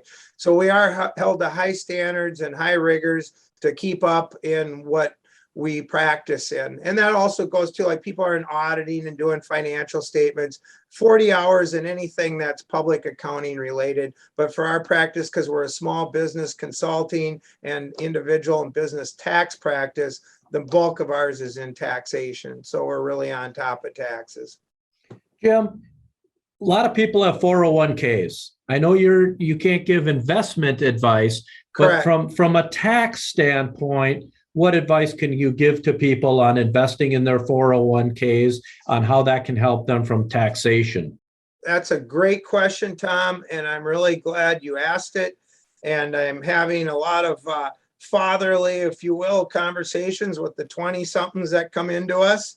And I get on my soapbox a little bit. But first off, just in principle, I would tell every listener out there, minimally, you should try to put 10% of your paycheck away into a 401k plan or 403b plan if you're at the hospital. That should be a principle that everybody has that's not negotiable. The reason for this is because it is so hard to save. And I call it saving to save. You're taking 10% off the top. It comes out of your check. The power is in it's out of sight, out of mind. Now, if you can do more, great. But at least do the 10% off the top because it's just so important. And otherwise, it never gets done. I told you when I moved up here, I was out of work. The mother of my children had the opportunity to get into the plan at St. Luke's in the first year. And I said, baby, what can you put away? She said 15%. She fell out of her chair. Her eyes rolled around the back of her head. She said, Jim, we're robbing Paul to pay Peter. We're not able to, make ends meet. You got very little money coming in. And I said, sweetie, if you don't do it, it'll never get done. I said, we got to take it off the top. Don't go into it. Don't touch it till 59 and a half. Leave it alone. And then the rest, I call it budgeting 101 made easy. That's off the top. What are you going to do next? You're going to make your house payment. You're going to make your car payment. You want to keep the lights on, and you're going to put some food in your belly. When you get down to discretionary dollars in entertainment, you can say, well, we don't have it, or we can eat macaroni and cheese and go to the movies, or we can get another job, or we can ask the boss for a raise, or I'm going to start a side business. But you're not sitting here paying for everything. And I'll tell you, every time when I was younger, and I see it with people across the board, you feel like you got a cool extra 5 hundos in your pocket. And the minute you think that, you get a phone call from headquarters saying, honey, the refrigerator broke. And there went that $500. So if you're trying to spend first and save second, it won't happen. As far as what to go in, if you're in the 10 or 12% bracket, tax-wise, you need to know what tax bracket you're in. No brainer. Absolutely do the Roth component of a 401k or 403b plan. That means you're not taking a tax deduction today and future earnings are tax-free. Everybody likes the sound of tax-free. The Roth is the best thing since sliced bread. I love it. As you move into the 22% bracket, the next bracket, it's a 10% jump. I would still look at least a 50-50 balance. Maybe you take half of your money and put it into the pre-tax, so you're harvesting a deduction for it today, and the other half into after-tax, the Roth. I love diversification of tax buckets. At the end of retirement, wouldn't it be nice to have a bucket that's tax-free? I can pull the money out if and when I want to. There are no required minimum distribution requirements. You can pass it to your kids income tax-free. It's got a lot of bells and whistles for giving up a 10 or 12% deduction today. The pre-tax, you get the deduction today, but it's all taxable when you pull it out. And if you pull it out early, there's a 10% penalty to boot. Now, COVID waived some of that. We had a lot of strategizing with people pulling out of some IRA money because they wanted to clean up some debt. And due to COVID, you didn't have to pay the 10% penalty, but you still paid federal and state tax, and you're still eroding your saving to save pot for retirement. But sometimes your back is against the wall and you have to make some maneuvers you didn't expect. So lots of planning opportunities as it involves these types of vehicles. But the most important is to put away something, and whether you know it or not, you're putting away a little each paycheck. If you get paid, 26 checks a month, you get paid every 2 weeks, whether you get paid twice a month or weekly, you're always putting a little bit in, so you're getting true dollar cost averaging. And what that means to people is, today the market's at a high. You might say, well, I don't want to jump in now. I'm expecting a crash. Well, if you've got 10, 15, 20, 30 years till retirement, go in now. Yeah, the next time the market went down a little, you're buying in again with another contribution. Every check you're putting in a contribution. So you're constantly buying high and low at little increments, but over the long run, you're going to have a trajectory that you should be able to realize a 10 to 13% return on your money in the long run. So you don't have to watch the market too closely as you're putting in X amount per paycheck. But then that being said, taxpayers that are in their later 50s, you better be looking at that really hard right now and determining what your asset mix is. I'm not an investment advisor, but the market's at an all-time high, and we have a lot of stuff going on, not just in our country, but in the world, and we're becoming more and more of a world economy that this market could tank. And if you don't think so, just go back to 2008. I can't tell you how many people in their late 50s and early 60s were across my desk and go, you know, I'm thinking about pulling the plug pretty soon. I got a cool $500,000, a cool mill put away. My account's looking good. Boom, boom, boom. And overnight, damn near, the market tanked 40%. And I can tell you, and anybody that's been through it will verify this with you, it took all the way till 2016 before those people, needless to say, lost 40%. They weren't paying attention to their 401k or 403b. They weren't paying attention to the asset mix. They got a pile of money in there because they did the right thing since they were young, but 40% disappeared. That combined with needing to pick up the health insurance bill till you can get on Medicare. They didn't retire. In 2016, some of these same people came back and said, my account value is now back to where it was in 2008 with me continuing to work and contribute. So their account had not fully market recovered till probably 2018. And then, of course, when we had Trump come in the office, Obama, Trump transition, the market was at 19,000 in the Dow. Now we're up around 35. And then don't get smug, because if you remember a year ago, that market overnight damn near tanked down to 19,000. What nobody saw was an immediate vector back up. But it kind of indicates stability isn't real great and you're close to retirement. You need to review your asset mix and how much risk do you want to take and how much risk you have out there. Really need to emphasize that. Super important for people that are approaching retirement. Jim, great advice. Let's talk. A lot of people want to be entrepreneurs like yourself. And somebody has a great idea. They have a small business that's more of a hobby, and they want to turn this into an actual business. We have all of these categories we can do. We can be a sole proprietor. We can form an LLC. We can form an S corporation. We can form a C corporation. For somebody small and starting out and starting to build, from a tax liability standpoint, Jim, what do you recommend people look at and start with? Because you have, 4 options here that I just rattled off that can be very confusing. Absolutely. They're not only very confusing, but they have very different outcomes. For most very small people, if you're testing the waters, you're not necessarily sure if you're all in.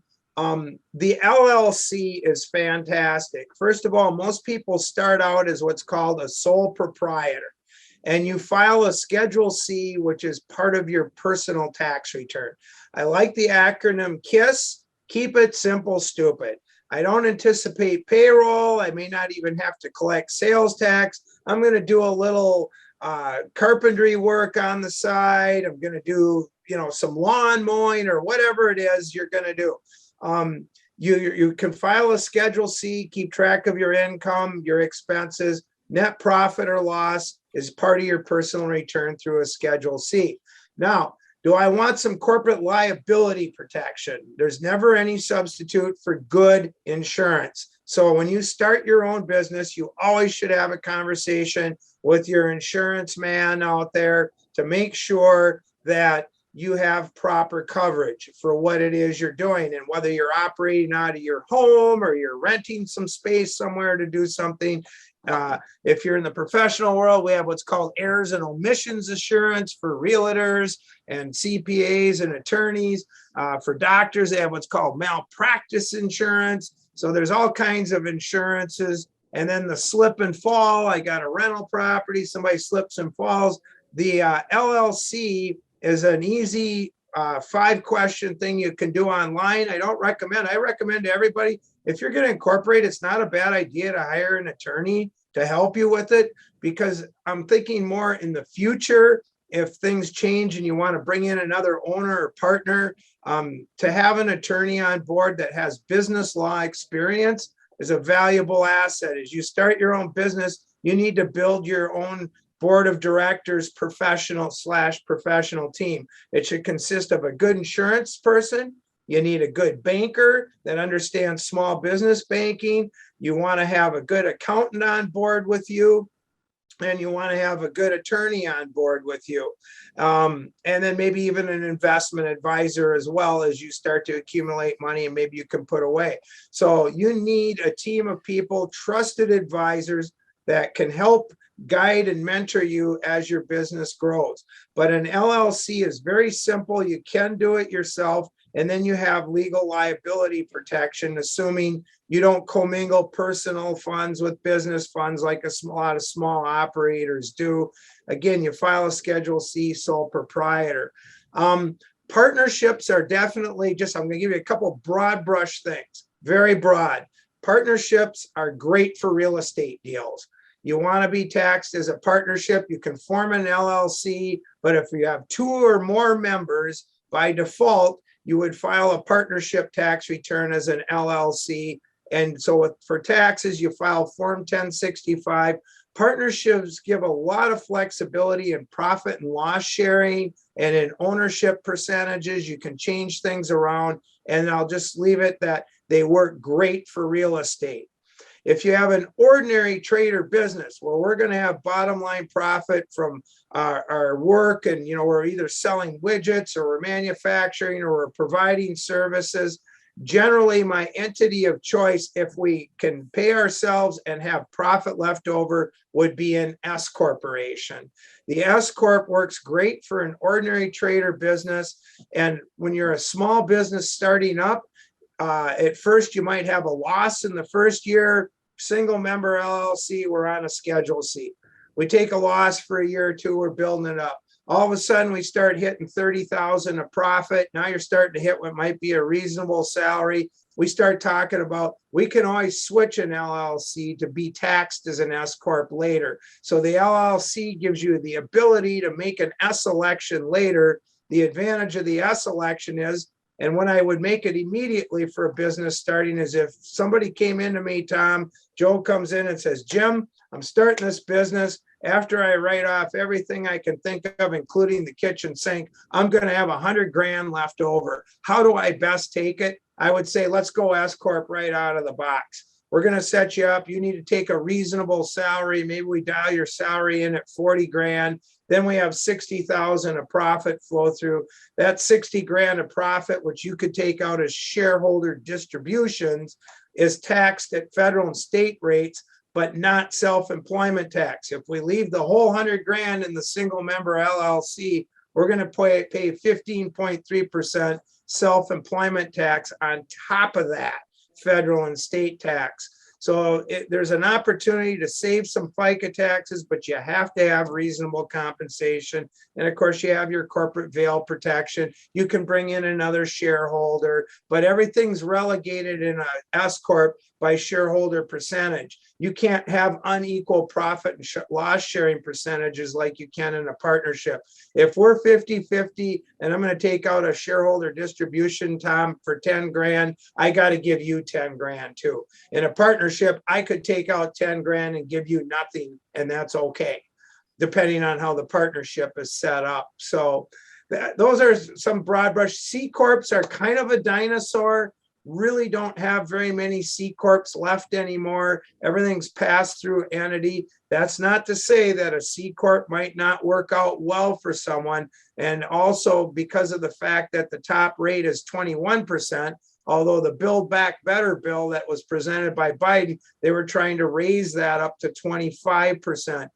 When would you want to be a C Corp? If you were a manufacturing company, you were going into, say, manufacturing would be a great example. We're equipment intensive, we're inventory intensive.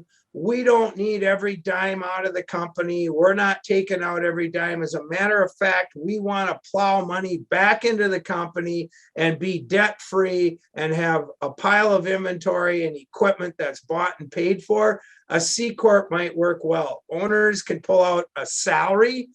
They leave the rest of the money in, and if the owner brackets are above 21%, which could be a 22% or higher, it might make sense to leave the money in the C Corp and pay at the corporate level.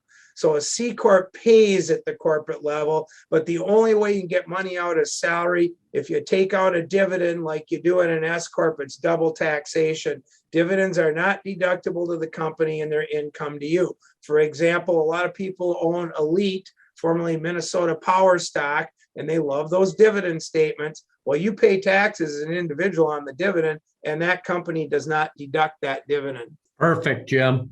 Hey, we're going to briefly switch gears here. We're going to go personal on you. This has been amazing information. Our listeners, you just got an education for free here in the last hour. But Jim, a couple quick questions on our packed question segment. This is all about you. Your favorite activity or hobby outside of work? I gotta say right now in the winter, it's been snowmobiling. We had the opportunity to do some serious deep powder snowmobiling last Saturday. Of course, I'm old, so I'm sitting behind letting everybody else go through the waist deep snow. But it was super fun to watch my son and my future son-in-law on a couple of mountain sleds, literally ripping up Brimson in 6 feet of snow. Just unbelievable. I mean, and flying through the snow. I do love snowmobiling a lot. It's great to get out and enjoy the winter activity. And Jim, what is your favorite band? Wow, one of my favorite bands is kind of old time, but still relevant today, and the young kids even are catching on. I would have to say Bruce Springsteen and the E Street Band. And when you say band, they are truly that. There's not smoke and mirrors. There's not a whole bunch of flashy stuff and half naked dancing going on. The boss comes out with Miami Steve, Clarence Clemens' son or whatever on the sax, and they just blow you away for 3.5 hours. It's not an hour and a half concert. It's a workout, and it's 3.5 hours of old time. I mean, the songs are amazing. And what's really cool is the boss is still relevant today. So definitely I would have to say Springsteen and the E Street Band, favorite band. I have many others, but that one is one of the top, and I've gotten to see him a number of times in concert. Well, you're a pretty blessed guy. And the last pack question is, what is the best piece of advice you have ever received? I think one of the best pieces of advice I've ever received is to always be true. Be true to yourself, be true to others, which means be honest and be trustworthy. If you keep your integrity, that's all you have.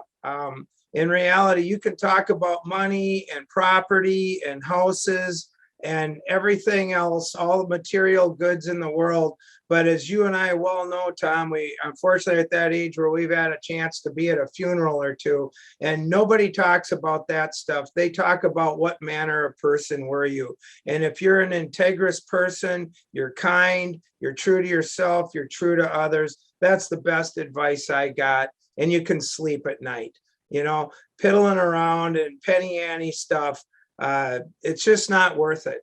You know, be honest, be straightforward, be the type of person that your handshake means something, be the type of person that your word means something. Jim, we all thank you so much for being here. Our special guest today has been Jim Hacking, the owner of James Hacking and Associates CPA. He has given us one heck of an education. Jim, thank you so much. Well, thank you for having me on board, Tom. And if any of your listeners should have a follow-up question, there's no charge for them to give me a call too. I've done a lot of free advice to people. I'm happy to sit down and see what they got going on. If you do your own, I've been able to help some people and tell them, please keep doing your own. You know where I'm at. Come and see me again. And how do they find you? They can call us at 218-727-6887. And quite simply, we're located on the 5th floor of the Selwood building. Western Bank is on our ground floor. We're on the 5th floor of where Western Bank is on 2nd Avenue West and Superior Street. 5th floor and a hall, you're there. Jim, thanks so much. And folks, until next time, unplug from the indoors and recharge in the outdoors. The outdoors, the outdoors, the outdoors, the outdoors. Hey, everybody, this is Tom Sega from Duluth Pack, and this is the Duluth Pack podcast, Leader of the Pack. Our special guest today is Jim Vanderbrink, Forbes contributor and host of Manufacturing Talks podcast. Welcome, Jim. Thank you, Tom. Great to be here. Great to see you again. Yeah, it's great to see you. And Jim has really become a friend of ours, and we've gotten to know him over the last couple of years. And so this will be a lot of fun today because, you know, when you know somebody and you know their passions, it sure makes this easy and makes it a heck of a lot of fun. So, Jim, let's start at the beginning. You obviously worked 30 years in industry. We're going to talk all about that. But tell us a little about Jim Vanderbrink, where you grew up, went to school, all of those great things. Sure thing. Yeah. So where I grew up is not far from where you are now, 100 miles away in Ironwood, Michigan, in the Upper Peninsula, right there on the border of Wisconsin. So, yeah, the house I grew up in was like a mile from the Wisconsin border. A lot of people don't even realize that's part of Michigan up there, as not as close to the lake as you are, about 18 miles off Lake Superior and, you know, out in the boonies. So Youpers. I was a Youper. My dad worked in the forest industry. He was with the U.S. Forest Service his whole career. So we were out in the outdoors all the time and doing all the fun stuff up there in the Michigan wilds. So all the people that are listening, tell people in that part of the world how much snow you actually do get, because you're in the snow belt of the Great Lakes, right. And I mean, beautiful skiing area, beautiful snowmobiling area, beautiful snowshoeing area for people who absolutely love winter. Tell people how much snow you actually get, because it's mind-boggling. Yeah, and it was even more mind-boggling when I was growing up. The winters were a little tougher. It was an average of 200 inches a year there in Ironwood. And, you know, the snow would start falling typically in October. It would definitely be, you know, everyone was praying for it to be on the ground thick by Thanksgiving, so the ski hills would do well early in the season. And then, you know, my birthday is April 24th, and there's many birthdays I remember there still being snow on the ground. That's crazy, because people who aren't used to the snow, and we have people who listen to the podcast from areas where they get no snow. Right. We're talking about up to 17 feet of snow a year. Yep. And tunnels, I mean, literal tunnels where people are snow blowing out of the house, and you'll see where they'll put plywood over it so they don't have to snow blow the sidewalks anymore once it gets above their heads. Yeah. We're talking about large snowbanks and really cool country and beautifully white, all just pristine white all winter. It's a great place if you like winter, if you like winter sports, which I did. Interestingly, I was never a skier, and that's one of the premier kind of Midwestern ski areas. But I did cross-country skiing, snowshoeing. We'd do hikes in the winter. We got our own Christmas tree. So, yeah, the winter wonderland for sure. Oh, it's great stuff. Yep. So you went to school there. Then tell us about college. Yeah. So that's an interesting story too, because I went to college in Memphis, Tennessee. So to give you the quick background there, when I went to grade school and high school, it was at Ironwood Catholic schools, which, as you might imagine, in a small remote town, the Catholic schools not real big. I think my graduating class in high school was 19, if I remember correctly. I'm assuming you knew everybody in your graduating class. I did, yes. And so the priest of our parish was also the guidance counselor for our school, and he had grown up with a guy in the Twin Cities who became Brother Theodore Drummond, president of Christian Brothers University in Memphis. And so knowing that, we were in this small school in a small town, it was actually my next older brother before me. He was going into electrical engineering, and this priest knew the school down in Memphis, knew it had a good engineering program. So he said, look, it's a small school. It gets you somewhere different. So you get to experience some different things, but it keeps you in a small setting. So it's not so overwhelming like if you went to, Michigan State or something like that. And so my brother looked at it, liked it. He went down there 2 years later, kind of the same talk with me, and I was going into mechanical engineering. So off to Memphis I went. Wow. It's big change for winter down Very, there. right. Well, even probably a bigger change in the summer for you. So that's the truth. So you went into engineering. Yep. You graduate college. What's next? Yeah. So I went into engineering in part because I had already gotten into serious bicycling when I was, I think I started in my early teens. Now up there was no racing. I was really the only one who knew about such things in Ironwood at the time, but I got into, some high-end bicycles, and being not from a wealthy background, got into also doing all my own maintenance and things like that. Really took a liking to the mechanical end of things. That's actually part of why I went into mechanical engineering. And it's what I was thinking is, getting into something like that coming out. As I went through school, then I realized, manufacturing is this huge place with all kinds of cool things going on. So when I graduated, I just interviewed with all the companies that I could find that were kind of down in the area. I wound up going into chemicals for my first job. So I went down farther south into rural Mississippi and went to work for a chemical company down there. Really? So what were Yep. you doing for them? Project engineer. And so it was installing new capital projects, whether it's new equipment or additions to existing equipment. And, this was a big place with outdoor reaction units, stuff I'd never even imagined before in my life, making PVC. And so it's this reactive process in these big, huge batch reactors with big, huge pumps and heat exchangers and all these control systems that ran them. And so just learning that whole, chemical industrial world, it was definitely a continuation of the schooling. Let's put it that way.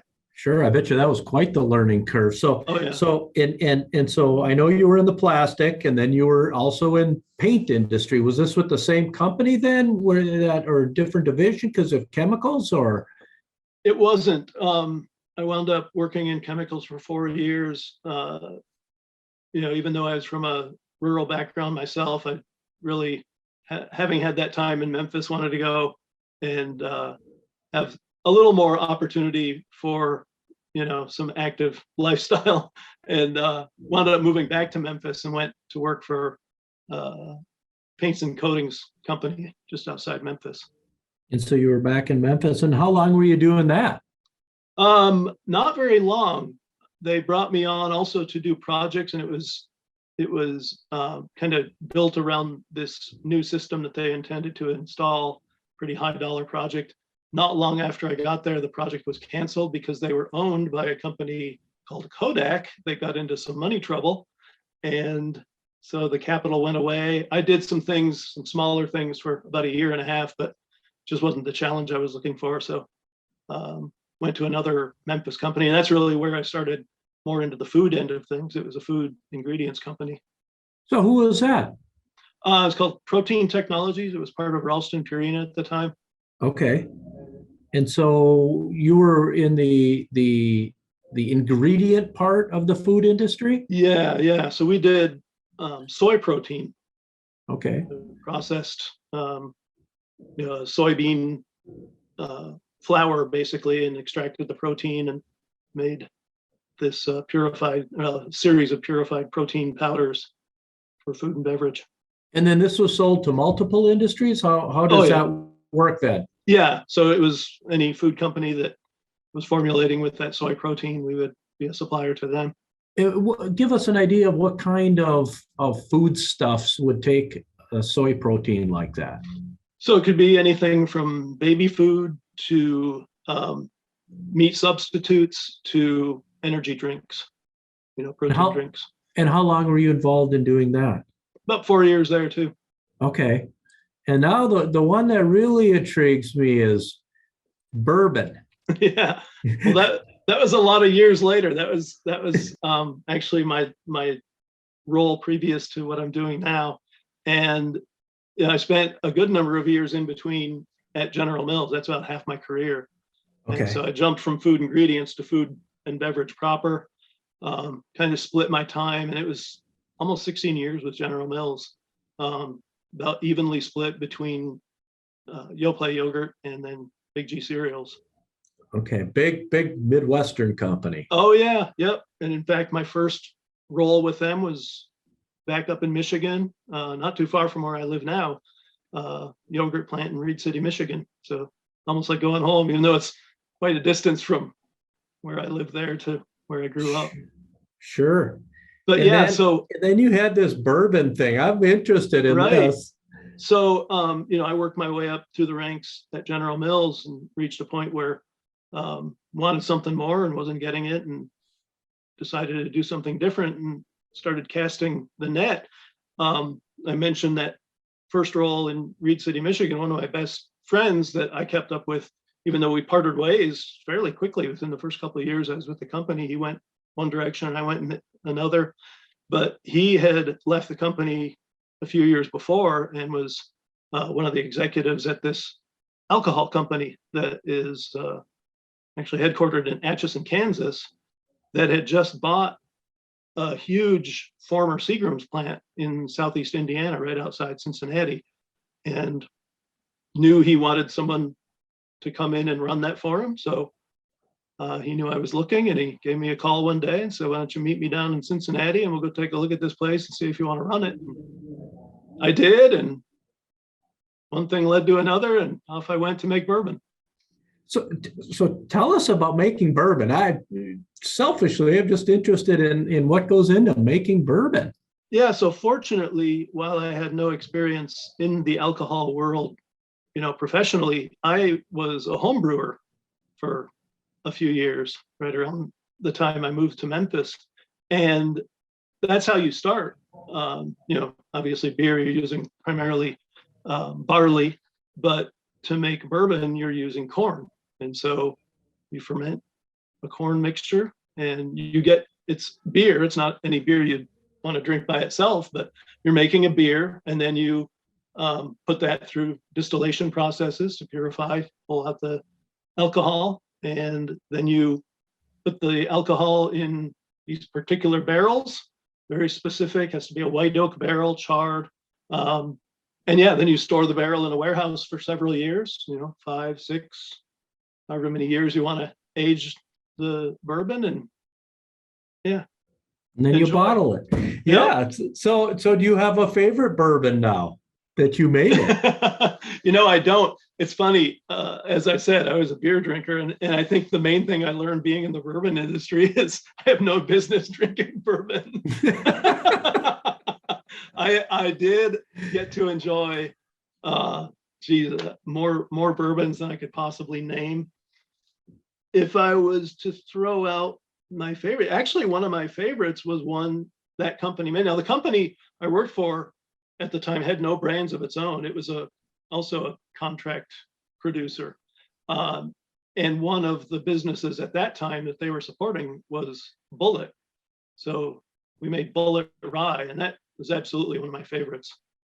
No kidding. Yep. So, in making bourbon, and what I've learned in just talking to people over the years, that's a long time. If you're aging something 3 years, 5 years, 6, 8 years, before you make your money back, there's a long time. So that's right. And a lot of those distilleries also made some clear liquors for the fact that those they can make and sell right away, and they could, turn some profits so they could, survive into the 5, 6, 8 years of the aging process of some of the brown, brown alcohol. Did you guys only make brown?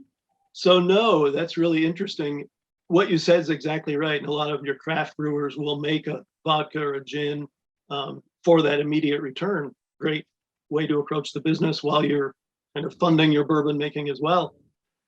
This place did that as well, but the reason for that was because it was a site for Seagram's that made all the components for Seagram's 7 Crown, which includes white ingredients. So basically pure grain alcohol. And so it was set up to make that variety of products. And then after Seagram's went kaput, it was owned by several different companies that then made, instead of making those for a single product, split them out, and they were different products that they sold to other companies, as a vodka, introduced the gin making and then the bourbon separately. A way to keep cash flow going and keep your business thriving while you're waiting for obviously for the aged brown to do its thing. Yep, exactly. So, Jim, one of the big key words in any industry, and you obviously in being a contributor to Forbes and a writer and having a podcast on industry now, is we're all hearing about supply chain. And I know you and I had a conversation about that recently. Mm-hmm. And for those that don't know, can you give us an overview on how the supply chain differences can be from one industry to another, and how you had to deal with some of that during your career, whether it was in the chemical industry, in the paint industry, the food industry, mm-hmm. the ingredient industry, the finished food industry, or the alcohol industry? Yeah. Supply chain is sometimes a good term, but it kind of implies this linear path. And I prefer supply network because, number one, even for a single ingredient or material, you could have multiple suppliers in multiple different places. You might only be using one, or you might be using multiple ones at a time to try to get the best price, or to, make your supply situation more resilient. And so I like to look at it less as a chain and more as a plate of spaghetti, because it's this intertwining morass of different things going different places, and when it's well designed, all coming together to make that final product.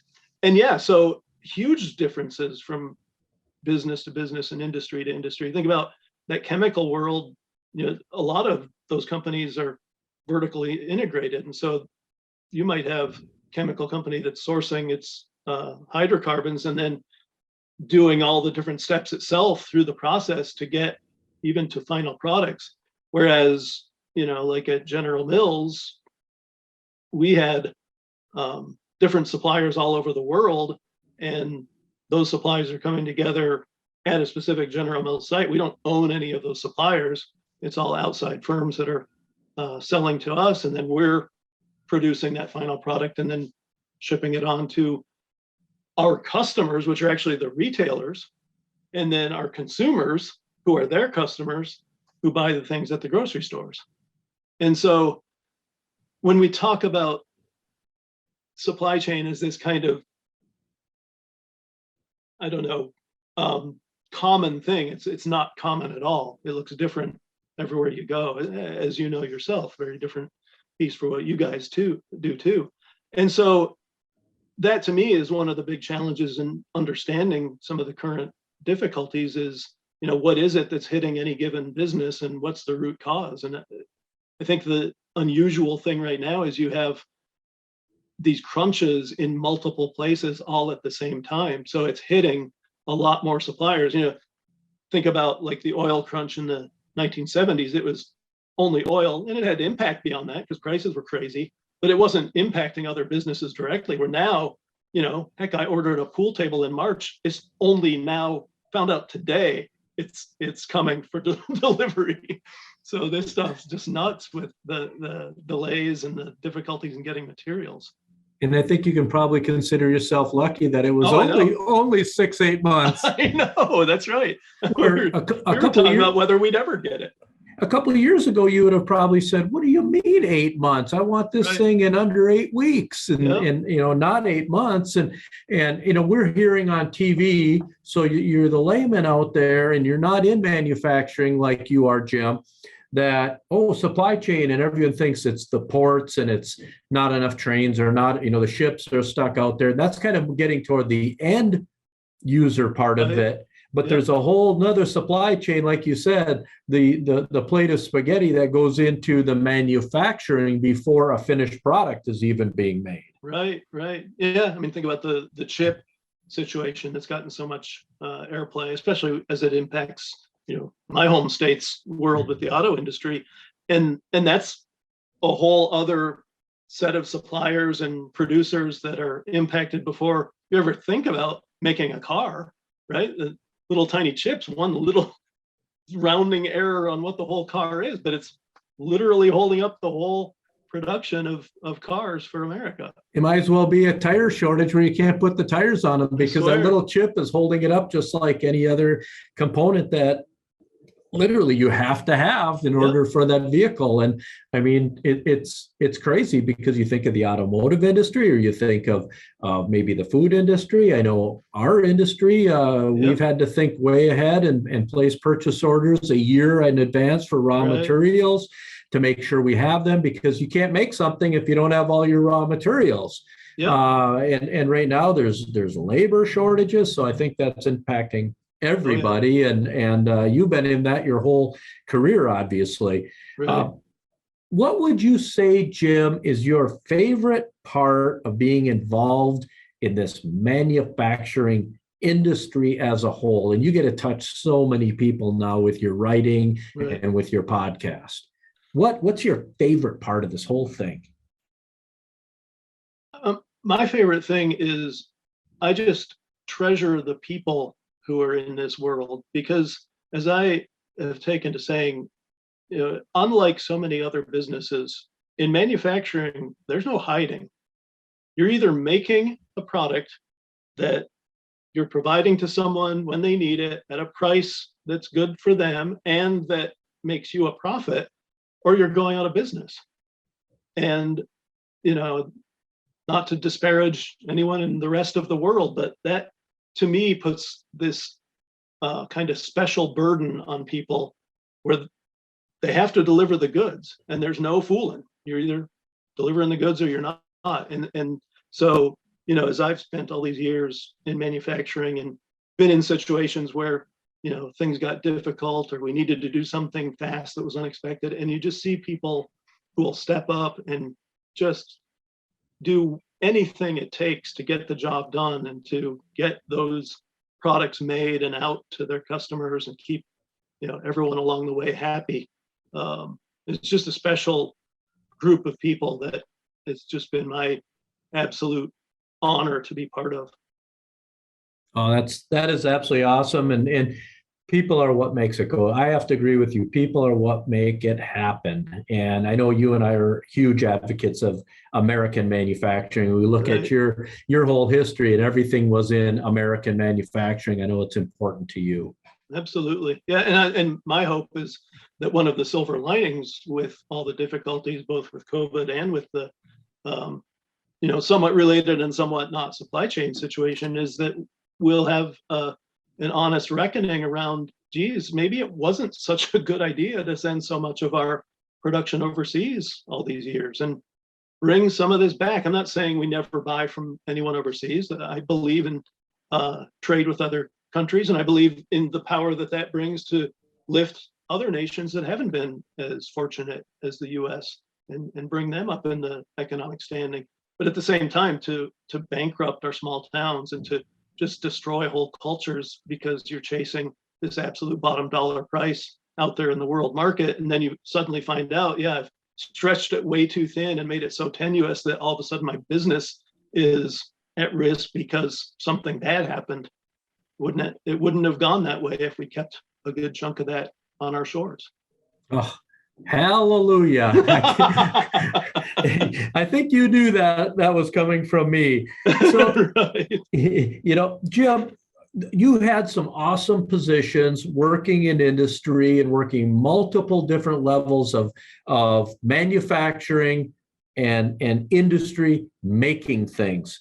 Yep. How did those positions align you or set you up for success to now work with Forbes? I mean, come on, Forbes is a big deal when it comes to industry and it comes to business and references for all of us who are out in business. And now you're a contributing writer about industry and manufacturing to it. How did those jobs set you up for success there? So my whole career of doing all that stuff is what gave me the expertise and the credibility and the broad scope of knowledge to be able to write about the things and write about what are sometimes some difficult topics and put it into a message that's more broadly understandable by it's what I'm writing for is the general business community, not the manufacturing community. And so non-specialists understanding what I'm writing about, regardless of the difficulty of the topic. Obviously, I had some great education years ago in writing, and I've always been a writer, just never pursuing it professionally. I've written for internal company publications, for trade journals, for all kinds of different things. And I always say the Forbes thing was entirely the hand of God. It wasn't anything that I necessarily targeted as this is something I want to do someday. It was, I got big on LinkedIn with just being an advocate from my own experience for manufacturing and kind of putting out there what my views were.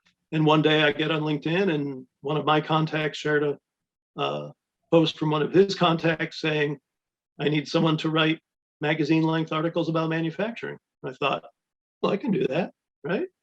So I sent the woman a note and she emailed me back within an hour and she said, I've looked at your stuff on LinkedIn and it looks fabulous to me. So I'm copying so-and-so at Forbes and you two take it from here.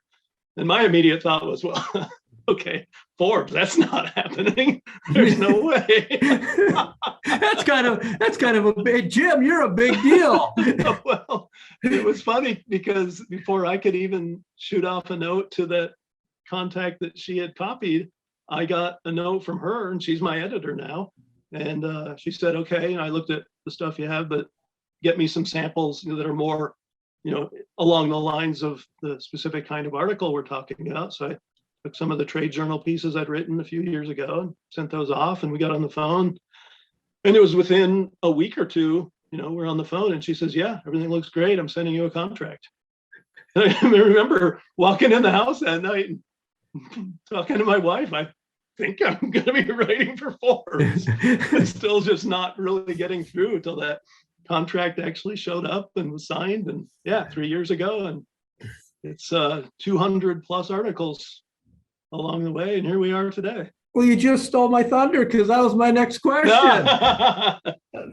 200 articles on your third anniversary, yep. Being a Forbes contributor. Congratulations, first of all, on that. That is pretty cool. But tell us, Forbes contributor, tell us what that really entitles, what that means. Well, so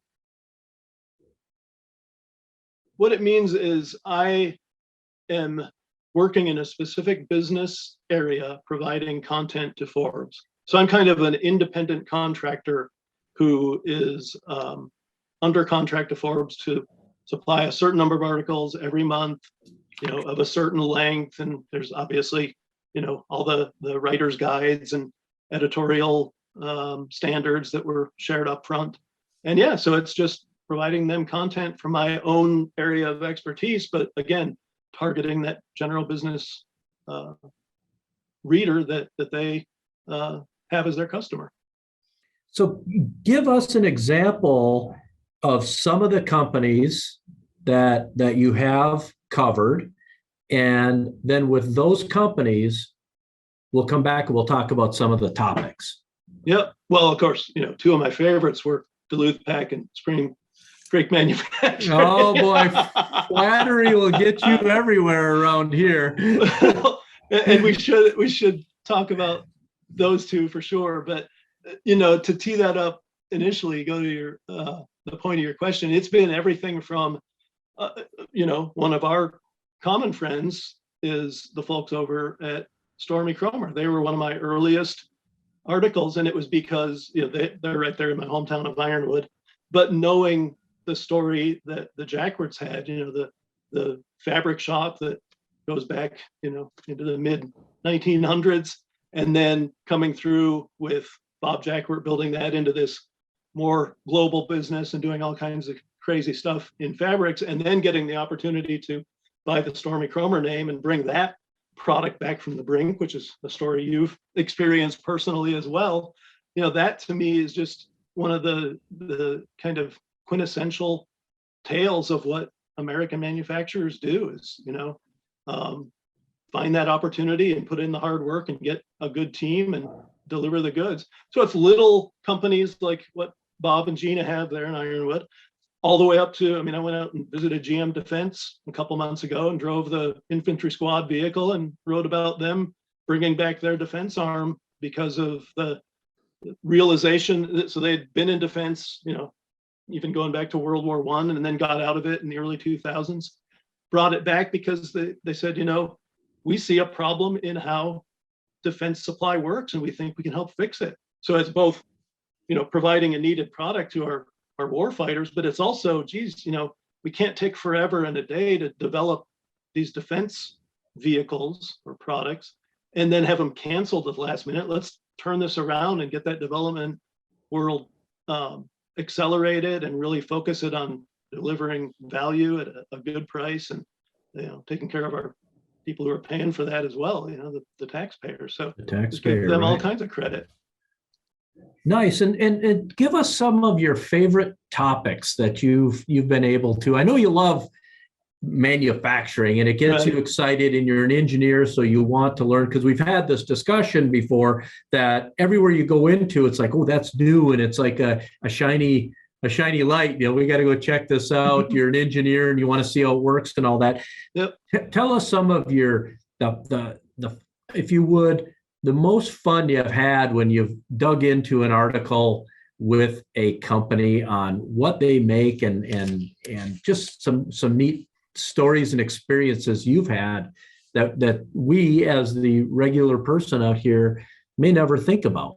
Yeah. Well, so I'll give you a couple. One, definitely, it goes back to what I mentioned earlier, being a lifelong cyclist. And it was one that I thought, these guys would be really cool to learn more about and cover. So I got in touch with the people at SRAM, the bicycle components manufacturer headquartered in Chicago. They make Zip wheels, they make Avid brakes, Truvative components, in addition to their own SRAM drivetrain components. They own rock shocks, things that people know about by themselves, but don't realize necessarily they're under this umbrella of these guys in Chicago. So I rarely get to go visit the people I write about because, number one, obviously it'd be a heck of a lot of travel, but number two, it just wouldn't make sense. It's stuff I can easily cover from afar. But since they're not that far away, I went down to the headquarters in Chicago and met with those guys and learned all about how they'd come from, this group of triathletes back in the 1980s who came up with a new way of shifting and tried to sell it into the road bike world, and it didn't really take off. And then mountain biking came along and their grip shift just went nuts there. And they grew both by, growing their own business on that, adding their own products, but then buying these other companies. And it's just phenomenal. So getting to dig into that hobby aspect, the thing, like I said earlier, it's what got me into mechanical engineering and what got me into manufacturing was that love of bicycling and the mechanical aspects. So learning all about what they do and how they do it, and getting to ride with one of their guys on a like $11,000 Pinarello with electronic shifting along the lakeshore of Lake Michigan. That was pretty cool. You didn't break it, did you? I did not. Thank Okay. goodness. No, I delivered it back in one piece. Thank God. So that one was really neat. The other one, and it's actually related because we did a story with SRAM with these guys, but I've done a series of articles with Autodesk. So Autodesk, if you're not familiar, has all kinds of different design and scheduling tools. They started with their flagship product back in the 1980s called AutoCAD, one of the earliest, and today now the most successful computer-aided design program out there. And I remember at my first job going for training on AutoCAD when we were going away from the guys on the drafting tables doing mechanical drawings by hand and finally coming into the computer world. Boy, in now, those days, pretty rudimentary back in those days too. Yeah, that's how far back I go. And now, yeah, the things you can do, not just in bringing what was done back then into the computer, but now, 3D design, and there's a thing called generative design where you don't even do the drawing, you put in parameters, and it's an AI application that then generates, thousands of different iterations and hands you like top 5 solutions to what you want to design, and gives you that drawing automatically. And so, I did some work with them on stuff like Hyundai's doing these super mobile off-road vehicles, like a combination of wheels and legs that they're designing. And so they're using Autodesk tools for that. I did a thing on a company that Autodesk invested in called Factory OS, where they're doing modular construction. You think about what that typically means is like, trailer homes, but it's not that. It's doing things in a factory for construction that are then transported to a site and assembled. So, you're industrializing part of the process and making it that much more efficient. So they did this series of articles with Autodesk, and then some stuff farther afield, like Leica Studios, the stop motion studio. They use Autodesk tools for scheduling and for design of puppets or whatever that they use to do their stop motion animation. And so, yeah, stuff you'd never think that this company that came out of the industrial world would be doing. And then I wrapped it up just a couple of weeks ago with an article about Autodesk proper and kind of where they've been and where they see their business going. Wow, that's fascinating when you think about the artificial intelligence and how you just put in the parameters and it starts spitting out designs for maybe thousands of designs, and you're saying, but I want the 5 best ones, and the artificial intelligence is going to figure that out for you. That is crazy. Well, and the other cool thing too, one area that I've written quite a bit about is 3D printing. And so you can also input what your production method is going to be, or methods. And what the tie back to SRAM is Autodesk and SRAM partnered up to reimagine the bicycle crank arm. So that arm that's on the axle down at the bottom that, comes out and then goes down to your pedal, and you turn that to turn the chain. That's a piece that no one's really ever put a lot of work into. They've certainly done some lightweighting, taking material out of it, but they put that through generative design and came up with these just crazy crank arm designs. So like one that looks like a lattice, one that looks like a structural truss, and just stuff that you couldn't even have made years ago. Some of it's 3D printing, some of it's advanced CNC, computerized numerical control, machining. That's a question I have, Jim, is they can take it from that design then and plug it into a 3D printer and make their first rendition? Yep. Wow. Yeah. So what the computer hands you as the design, it's a file that can go straight to either a 3D printer or even a CNC machine, and it's just makes the part. So you can put in parameters such as the strength parameters you feel you need so that it doesn't start making things too lightweight that are going to break or have a failure. Yeah. Think about the crank arm. Obviously, it's got to be able to take the load that you're putting on it with your legs. It has to be able to handle like shocks to itself, like especially mountain biking, you run into a big rock with your pedal. The crank arm has to handle that load. So you put those loads in. It has size limitations. You don't want it hitting your ankle. And so you put those size limitations in. Sometimes it's material limitations. Again, method of production, all of that goes in. And yeah, then the computer does its work and gives you options that solve your problem. Why didn't we think of that, right? I'm just a mechanical engineer. Well, a heck of a good writer, because you have almost 1 million page views in 3 years of your posted articles. Yeah. And what kind of stress as you go, and now you have 200 plus articles, 1 million page views, 3 years under your belt. How do you keep creative, and how stressful is it to find new and interesting topics to write about? Well, that was actually one of the first things I worried about going into it is, geez, how am I going to come up with ideas to keep this going over time? What I found out very quickly, though, is there are people professionally focused on that. So PR people that I'm sure you work with as well, who are out there kind of beating the bushes to get their products, their companies' publicity. And so I get pitches from PR people all the time. And those, I mean, it's phenomenal because it's, 10 times what I could ever write about. I don't even want to tell you how my inbox suffers from all that, but Sure. But that's great. And the cool thing about that is I get ideas for things I never would have thought about. I mean, who would know that Hyundai's doing that crazy vehicle with Autodesk? So that came from one of those folks. But that being said, I still really love the ones where it's kind of me thinking, geez, what would be a cool story? And getting with folks myself. So a good example there is my story about Zamboni. So the ice resurfacing machine, which anyone from our part of the world is very familiar with. A friend of mine on LinkedIn posted something about the history of the founder of Zamboni. And I looked at that and thought, well, that would be really cool. And I actually commented on LinkedIn, geez, I had to write about these folks.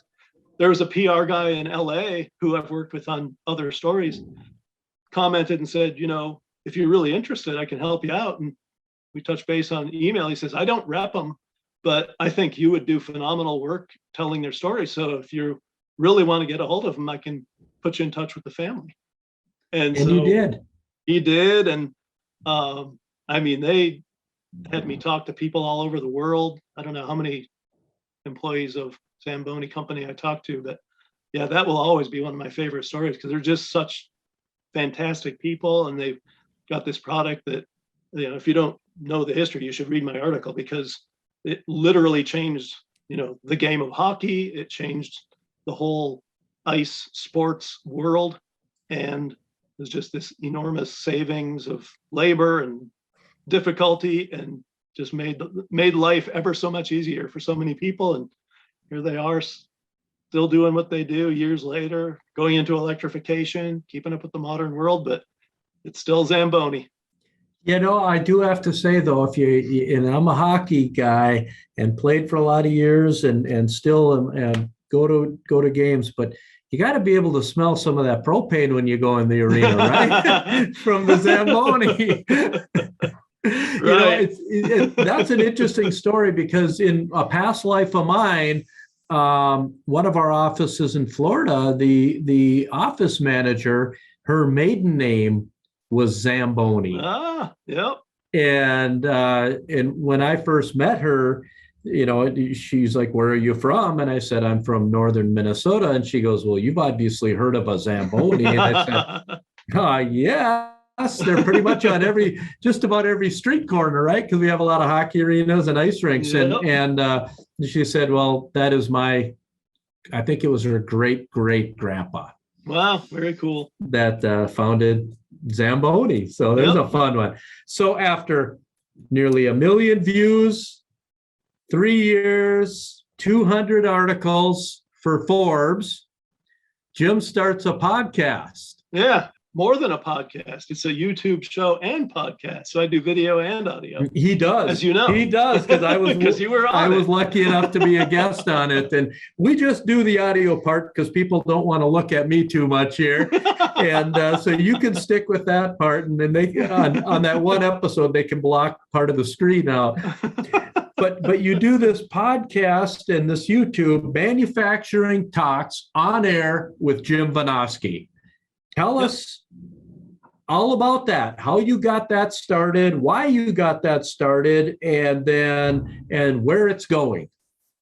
Yeah. So a friend of mine suggested I look at it just as another, means of sharing all these cool stories that I get to come across in the manufacturing world.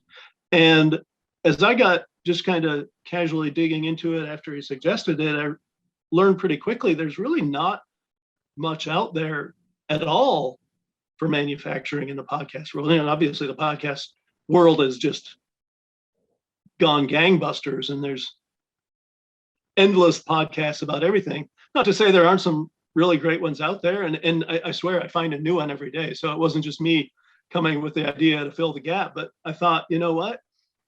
Even with the ones I can find, there's none that focuses just on what I do with my Forbes work, which is just telling the stories that I think are super cool and digging into, what is this business about? How did it come about? Who did the hard work and got it going? And then, where is it today and where's it headed? And that's what I do. I just really focus on the same stuff and talk to people like you who are out there in the trenches, making it happen in the manufacturing world. So who are some of the companies that you have had on there so far on your podcast and YouTube? So, the first one, the guy I think is just the quintessential example of what can happen magically in the manufacturing world, a guy named Titan Gilroy, who, he grew up homeless. He was, kind of on a bad path himself, spent some time in jail. And at one point, kind of at the same time, discovered CNC machining, which we talked about earlier, computerized machining, and God.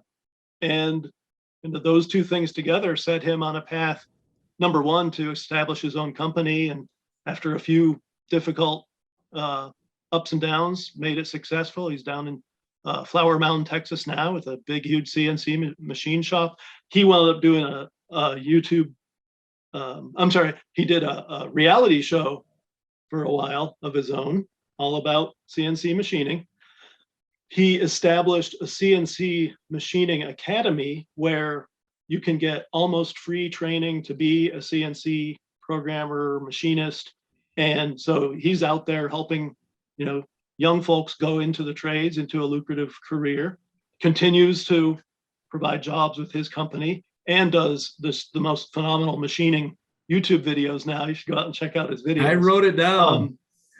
Titan Gilroy was a phenomenal guest. He was my first one, but I had Bob Jackward on at Stormy Cromer, talked about his story.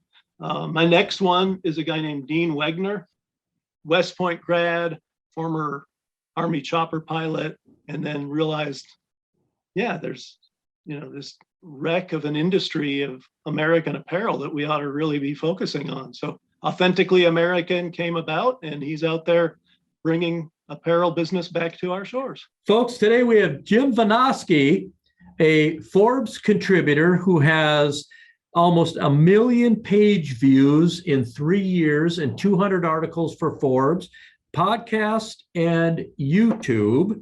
And it's all about industry and manufacturing. And so, Jim, we're going to move into this segment that we call the packed questions. So we've talked all about you and your life getting to where you are now and working in industry and manufacturing and getting into being a writer with Forbes and a podcaster and world renowned. Now we're going to get some packed questions personal questions. We're going personal. Okay, fair enough. If you could have dinner with anyone in history, who would it be? That's a good question. I think Henry Ford I would love to hear straight from the guy's own mouth how he made the whole the mass production of automobiles back when automobiles were just coming around, and brought that to Americans as something, the average Joe could own. Automated production back when it was just automating the movement of the thing so workers could do their bit and have it move along and not have to manually move cars around. Yeah, so the assembly line, learn all about it straight from Henry Ford. That would be pretty cool if you could do a podcast on Henry Ford. I want him on my show. Exactly. I think you'd have a lot of listeners. Favorite movie of all time? A Bridge Too Far, World War II movie. Why? So I'm also a huge World War II buff, and that was one of the earliest movies I saw. It was made back in the 1960s. It's based on an actual history book by a guy named Cornelius Ryan. And I've read everything Cornelius Ryan wrote since I watched that movie. And it's interestingly about a failed operation, one the Allies lost, called Market Garden, Operation Market Garden in Holland, where the British General Montgomery thought he could drive his way into the northern part of Germany in the summer of 1944 and bring the war to an early end. And unfortunately, it didn't work out. And we wound up kind of back at the start after some pretty serious losses. But, it's really interesting because you can always watch the triumphant stories, but to watch one where, we gave it our best effort and still came up short, even though we're the Allies and we know in the end we won. It's just, I think, a really good educational lesson. Awesome. Bucket list activity that you have not been able to do yet? Grand Western trip with my 2 teenage sons.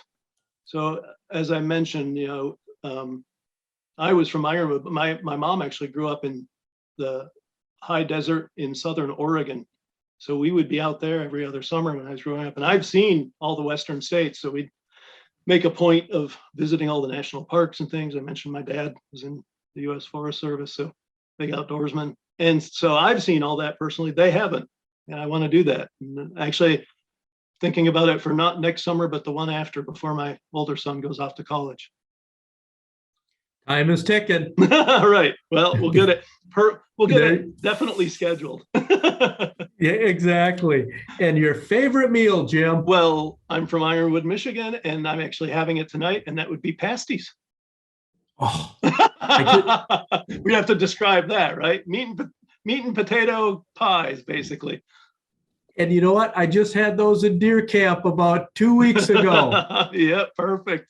And we actually heated them over a water bath on the wood stove before we went out for the afternoon sit, yep. So that they wouldn't burn. Yep. Pasties for dinner. Boy, they're filling. If you don't know what a pasty is, I'm sorry, folks, you're just going to have to look it up, Google up what a pasty is. And you haven't had any Midwest food till you've had a pasty. Right. Oh, you know what? I'm thinking of that now. Son of a God. You're off to the pasty shop after we're done here. Exactly. Folks, today we've had Jim Vanasky, and not only is he a contributor to Forbes magazine and for 3 years written 200 articles, over 1 million page views, but he's been in manufacturing and industry for 30 years and is just a wealth of knowledge, has started a podcast about, the name of it is Manufacturing Talks. Jim, where can people find you on that? Yep, on YouTube. Just search for Manufacturing Talks, you'll find it. And then we're on most of the popular podcast outlets. Just look us up and connect with me on LinkedIn. I'll be happy to send you directly our YouTube link and RSS feeds, or watch for that next episode. I'll be posting it there next Tuesday morning. Perfect. Folks, this has been Jim Vanasky. This is the Leader of the Pack podcast. And until next time, unplug from the indoors and recharge in the outdoors.